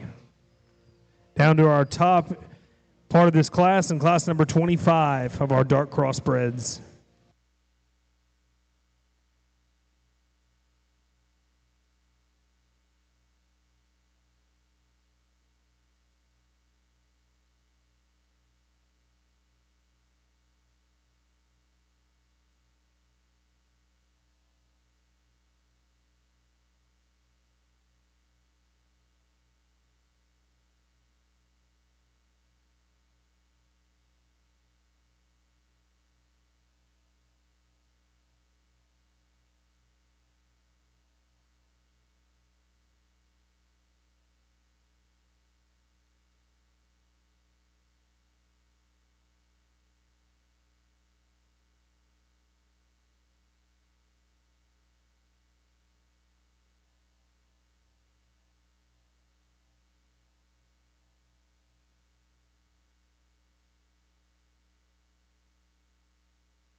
While we're judging this class, how about them fighting Texas Aggies? All you Red Raiders out there, hopefully we can do the same thing today. So guns up for all you Red Raiders out there, and how about them Ags? And all you Longhorns out there, sorry, you know. Sorry about you.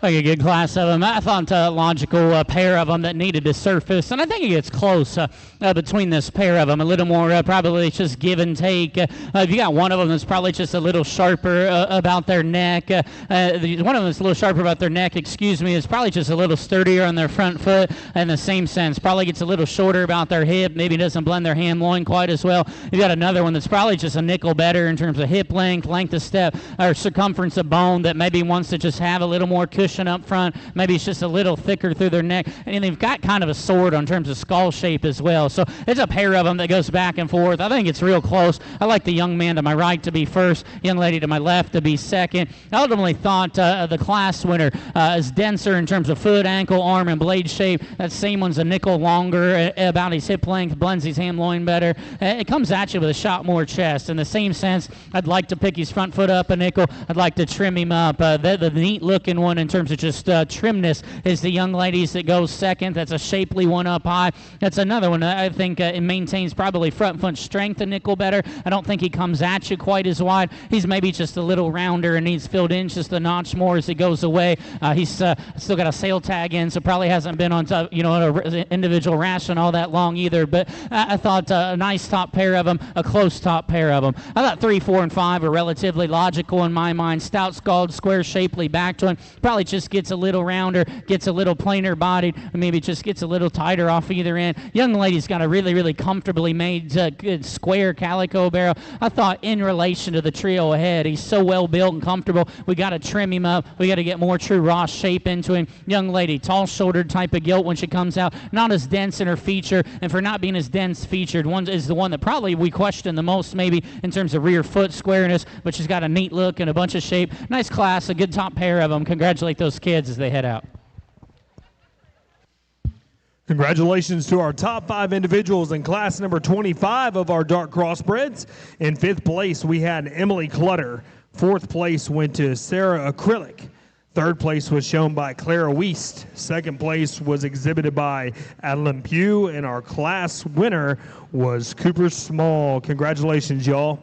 Now moving on to class number 26 of our dark crossbreds.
Please help me give these exhibitors a round of applause as they exit the show ring and wish them the best of luck. Moving on to the top end of this class number 26.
A relatively logical class. A young man here to my left needs to go ahead and win this particular drive or class, and it just looks like a show bear on the side. Moderate, long neck, neat looking one, and what really well presented from a skin and hair standpoint.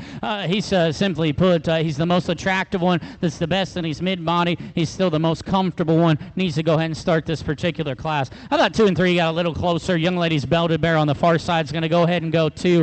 Stout skull, big armed one's got a bunch of shape on the upper side of his skeleton, big in his upper hip and pin. Maybe just not as long in his hip. He's certainly not as strong in his top line as the class winner. I was a little harsh in this particular class on this bear when he first came in. I thought ultimately on the resort, he's maybe not the most tricked out looking one. I think he's more sturdy on his front foot than one. He's better in his mid body than one. He's a little more attractive than maybe the other one that's going to go below him. That's just a solid square built barrel. He could probably have a shot more look, a shot more shape. I think it's a nice one. You could probably make a case and say, hey, I like this 1 and 4 nickel better because that one is burly and dense on the upper side of his skeleton. That's a big square round back. In the same sense for me, he gets too jammed up front. He's a little softer in terms of his front foot set. Young lady does a great job driving this calico barrel. He's probably the most immature barrel in this particular class. He's got an awesome look from the side. He's comfortable. I thought in relation in this setting today just looks flatter, skinnier, more immature. I don't necessarily think that's a bad thing long term. Today there just needs to be more of him. Nice class of him. Congratulate those kids as they head out.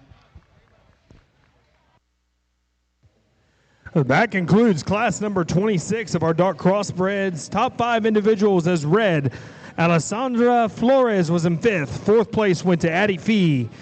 3rd place was exhibited by Aubrey Bowman. 2nd place was shown by Lindley West. And our class winner was exhibited by Trevor Pashada. Congratulations to those top 5 individuals. Moving on to class number 27 of our dark crossbreds.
Hey, Garrett, you have one coming over here. Thanks, bud.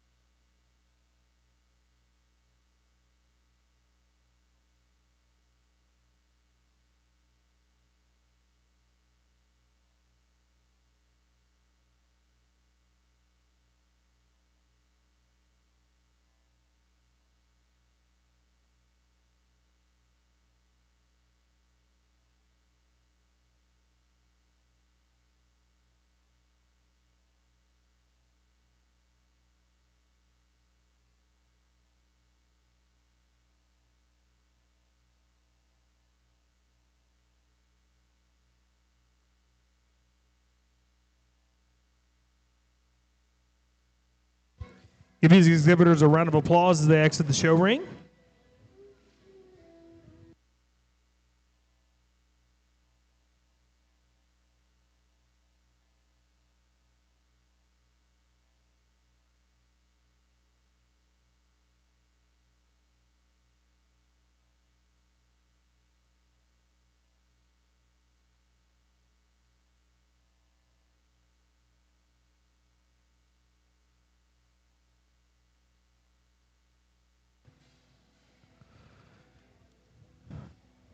Want to give a shout out to some of our buckle sponsors here today in Ring A. Without them, we wouldn't have the buckles that we have today, so we want to thank them for all they do to help support these kids and give them some really cool awards. Our buckle sponsors are Next Door Catering, Johnny's Barbecue, Auto Group, The Players Pig Sale, MJ Livestock, Bedecker Farms, Kelso Genetics, Harkey Farms, Tres Amigos, Rains Livestock, Rival Genetics, Impact Livestock, and our Grand and Reserve overall buckle sponsors were Natural Bridge Caverns and Rent Equip. Thank you to all those buckle sponsors here at the Sin City Showdown.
Another good class of them, non-negotiable. Young man's kind of black-headed, barrel wins. Wins for fun. Tall-shouldered, good-looking, level in terms of his line. Still bold about his chest as he comes at you. Sits on a big hind leg. He utilizes it well. Neat-looking, shapely up high. Everything to me fits, blends, balances, matches. I think that's a really nice one to go ahead and lead this particular group. I thought, really honestly, when you find that one, you can have some discussion ringside amongst yourselves between this next trio of them, because you can go back and forth.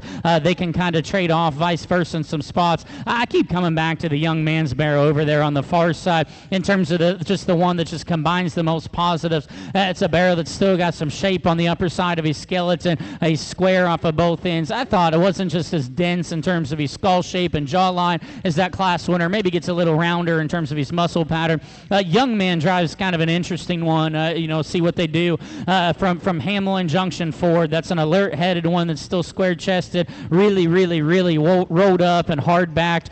Maybe to me gets rounder and just kind of wants to shove his hawk outside his body wall, gets just a little steeper about his hip when we start to keep driving. Young lady comes out there in 4. This is another one. If you want to say, hey, I prefer that one skull and jaw, that one's maybe a nickel more my speed in terms of length of side. I would agree with you because I like those things about this particular pig. He's the one of our top 4 I thought you needed to change the most in terms of his knee and his front foot set, and that set he still maybe wants to push a little going away. Young man's got one that has better days ahead if his front feet hold because he's neat looking on the side, he's dead level back, he's got some shape, maybe a little plainer made today, maybe just a little rounder and frailer in terms of skeletal circumference, but build, looks like he's got a chance to be a big one if things continue in the right trajectory. That was a nice class of them, good class winner. Congratulate those kids as they head out.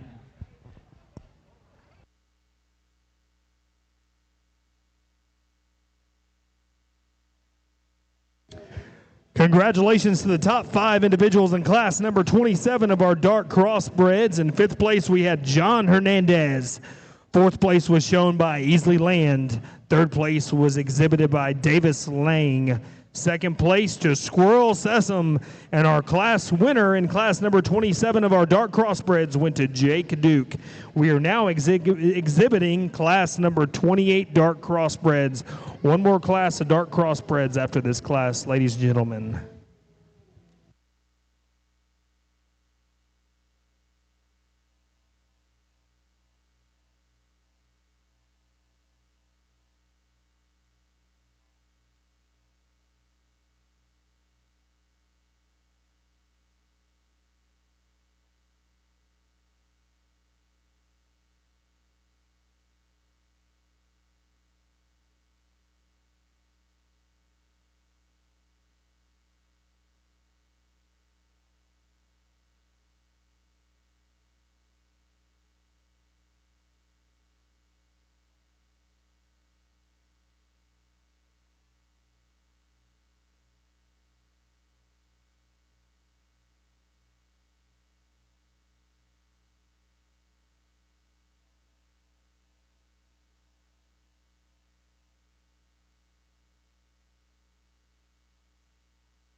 Please help me give these individuals a round of applause as they go back to their pens. Good job, everybody. We're very proud of you.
What a good class of them. I guess kind of don't miss the forest from the trees. A young lady on the far side's going to win. And just a pig that does some things really, really neat. His look on the side profile is undeniable. That's a flat square back with a long neck and a neat head, big in terms of his arm. That one on the side is ultra impressive. He's dense in terms of his feature. I'm not going to sit here and say, hey, this one's perfect. He maybe wants to just roll just a little bit on his back right and push his hock. You could say, hey, you can open him a little bit coming right at you. In this class, those are kind of negligible comments. He has to win. A young man to my left needs to be second, and that one's just good-looking, good-built type of gilt, fault-free, fundamental, very, very just loose hinge, not as dense, not as burly, not as much of maybe any aspect is what that class winner is. That's just a really nice kind of gilt, though. A young man's got a solid kind of barrel. Honestly, blade back does a lot of things really well. That's a big-bladed, big-armed one, big square, bunch of shape up high, good bodied. I think the front end assembly is where we need to change this one, elongate that one's neck, probably change that one's rear foot just a little. Just a solid practical one, comes with the calico and 4, comfortably made, gives you some look on the side. I thought a little shorter hipped, little shorter hinged in relation to the one that went ahead of him. And then we sort of drop out our young lady, really well presented one here in 5. I think you can make the case that one has a shot more muscle and shape than the one in 4 in the same sense. I thought that one was the roundest, kind of the most coupled up off either end, specifically maybe as we tie into his ham loin. But man, he's shapely, square back. Young lady does a really nice job. If you guys would, put your hands together and congratulate those kids.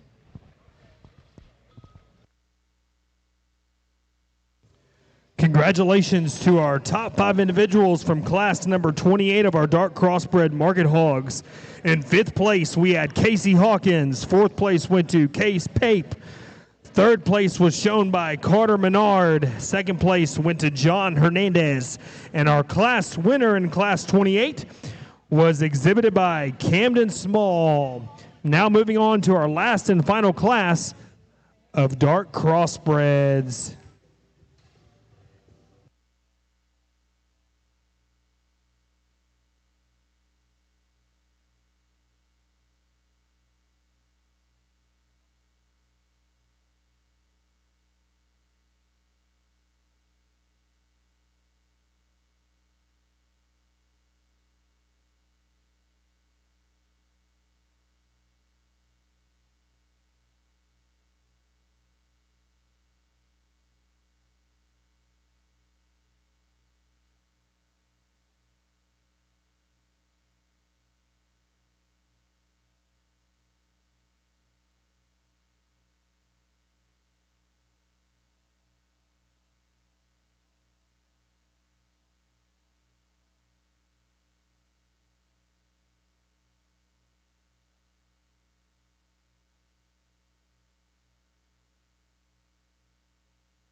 Please give these exhibitors a round of applause as they exit the show ring.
That's a good class to end on, and I think a top pair of them, similar to maybe a few of these last few dark cross classes. I think you find this pair of them to the top, and then we can talk about some of the other ones. I think a pair of them, it's a bigger, I guess, heavyweight barrels in this setting. Pair of heavyweight barrels that I like both of them, and a lot of things that they bring to the table. I think there's some trade-off, and I guess I ultimately, in terms of just upper skeletal muscle shape, body feel, they're both almost identical there. And I think I personally, I just step back. I prefer one of them. He's just manlier about his skull, his jaw. He's bigger in his arm. He's bigger in his foot set. I like this young lady's calico barrel here to go ahead and win this particular class. I think just does a lot of things really well. And honestly, both of these barrels from a skeletal aspect have so many positives. I'd say, hey, both of them could maybe have just a shot more shape. You could clean that one just in his lower jawline just a little bit. Young lady does a good job driving the belted barrel here. And like I said, I thought dimension out of their blade. I thought mid-body feel was honestly a wash. They were both really appropriate there. I thought this one just doesn't have near as much in terms of just his jawline, his cheekbone. He was maybe just not quite as big at the arena surface. That said, when you just step back and evaluate him as an individual, he's the right length of body. He runs uphill. He's comfortable in his skeleton. He just wasn't quite as burly as that one that goes ahead of him. I thought that's a really nice pair of them on the top end. Actually, you can drop out the young man in 4 as well. As close, I thought 1 and 2 was close, and ultimately on the resort, I kind of thought 3 and 4 was close because the young man that ultimately ends up in 3, taller shouldered, probably more attractive looking one, big square rolled up back and shape. It maybe wants to close a little more. I deem ideal with the arena surface coming and going. Young man, solid black one, has probably an advantage specifically in terms of just pin and hip width, in terms of just spread between his hawk set going away. Her hawk set, excuse me. I didn't maybe just read that one as dense. Maybe didn't read that one as elevated. Young man's got an intriguing one, and just looks like maybe he's not, but just appears substantially lighter than maybe the 4 that go ahead of him. Tall shouldered, neat looking, real shapely backed in the same sense, kind of flatter bodied, drier about his flank. Didn't have just quite as much to him. We can kind of jump out that young lady there in 6. I thought another good class of them. That one, stout mugged one, big in its arm. I didn't read that one. Maybe just as laid back in his shoulder. He probably wasn't just as coordinated, his hinge motion off either end. Good class of them. Congratulate those kids as they head out. Congratulations to those top 5 individuals. In 5th place, we had Squirrel Sessom. 4th place went to S.J. Nauman. 3rd place went to Benson Schaefer. 2nd place was shown by Adlin Pugh, and our class winner was Gertie Dudley. Now moving on to our overall selection of our dark crossbred market hogs. And just a reminder for everybody who's kind of standing around the ring here, at the conclusion of the dark crossbreds, we're going to roughly take a 30 to 45 minute break to kind of set up the ring for the grand drive. And then Matt will kind of fill us all in what we need to do with the individuals plus the parents maybe to come up here, and then also the champion winners of each showmanship division to come up here to kick a field goal, which is going to be really cool, and $1,000 potentially in there. But right now, let's get ready to judge for the champion. Who? Hold on just a second, y'all.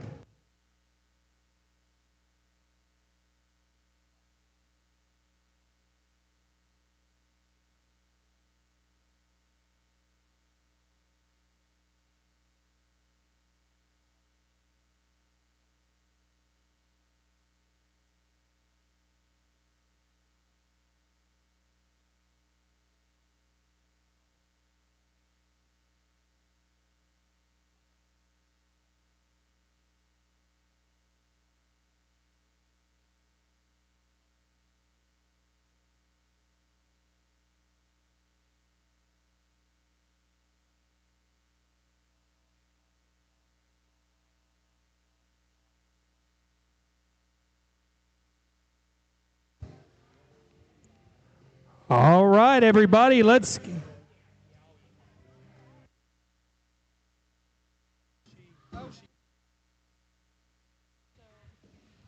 We're ready to get started. Here we go. Out of class number 23, we had Bronx Cud. Class number 24, Cole Raines.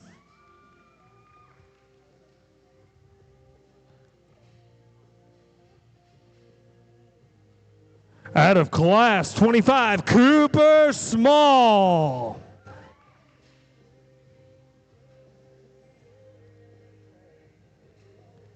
Your Class 26, Trevor Pichata.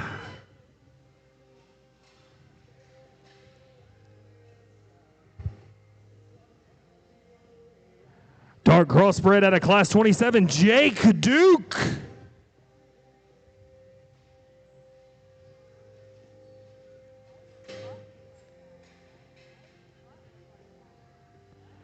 Class 28, Camden Small.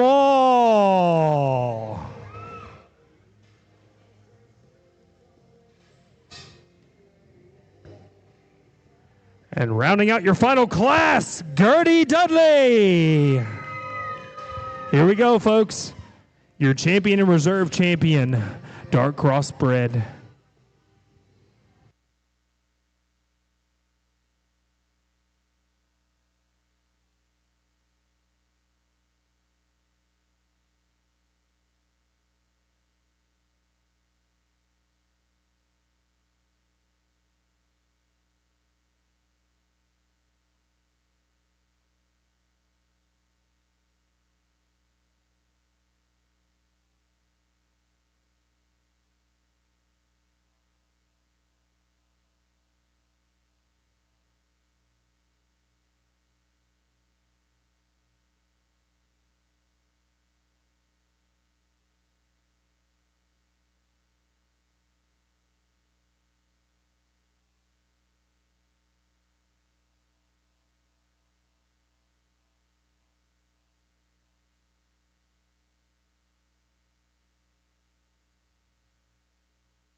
Well, really, really fun group of dark crosses. We started with Class 1 and all the way through the heavies. I thought quality was very, very good, and we've referenced several times, man, these things are going to change so much before their end date and what they're going to do. Something, I guess, depending upon how often people show, something that's third or fourth is going to be the best one in the end, or something that wins could stay there and so forth, and that's how it goes. But, man, for today, there was so much quality in this dark cross drive. I thought it was so good in some spots. There was, we had at least one in every class I really liked. We had one or two of those classes that went 3 or 4 deep, so it made it really fun, made it challenging in some spots. But I think 7 class winners that come back out here, they do a lot of things just really, really well. I guess for me, there was maybe a few of them that hit me just a little harder initially, and then come back out on the sword. And I think it's in contention between a few of them. I guess for me, there's still one of them that comes at you like a truck in terms of his chest, but he's still square in his knee. He's neat looking. He's good boned. Runs uphill. He hit me the hardest. He's my favorite one in this division. That young man's Blackhead will be your champion. Congratulations to him.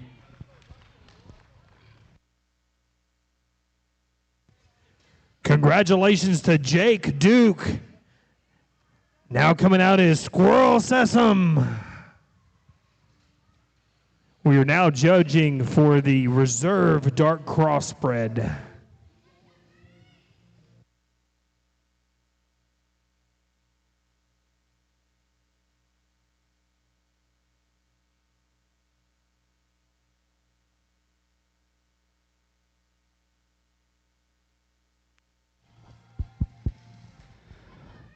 Again, we jumped that second place one in, and he certainly adds quality to the group. I think, again, just to talk a few of them real close, of a really, really good group of them.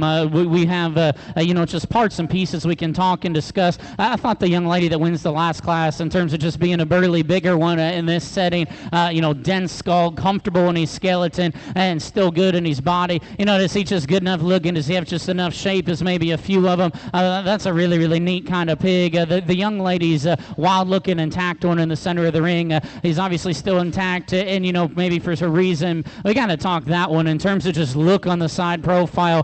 He's maybe unrivaled in that particular view. I don't know if I can convince myself he's good enough, and maybe his knee and his front foot, maybe wants the bolt just a little going away. I'm not, you never know. He may win every show, or he may stay intact. To me, maybe looks like one that would maybe have more value staying the way that he is, maybe rather than being cut. I could be completely wrong. That's just my personal opinion, because that pig's really, really neat in some spots. A young man right here to my left came out of probably easily the best class of the day. I thought there were 3 or 4 of those in that class that were ultra good. And we talked in that class, that's a big hind leg that works really well. He's hairy, he's dense about his skull. He comes out here, and I've never been really one to, care in terms of size. Where does he fit in terms of his body shape? We kind of said in class, where does he fit in terms of just his skin and hair and preparation in comparison? And so those are just some of the things that run through my mind. To me, there was one that got through the toughest class of the day. I've got to give him a piece of it. That young man in kind of the loud marked checkered shirt will be a reserve in this division. Congratulations to him.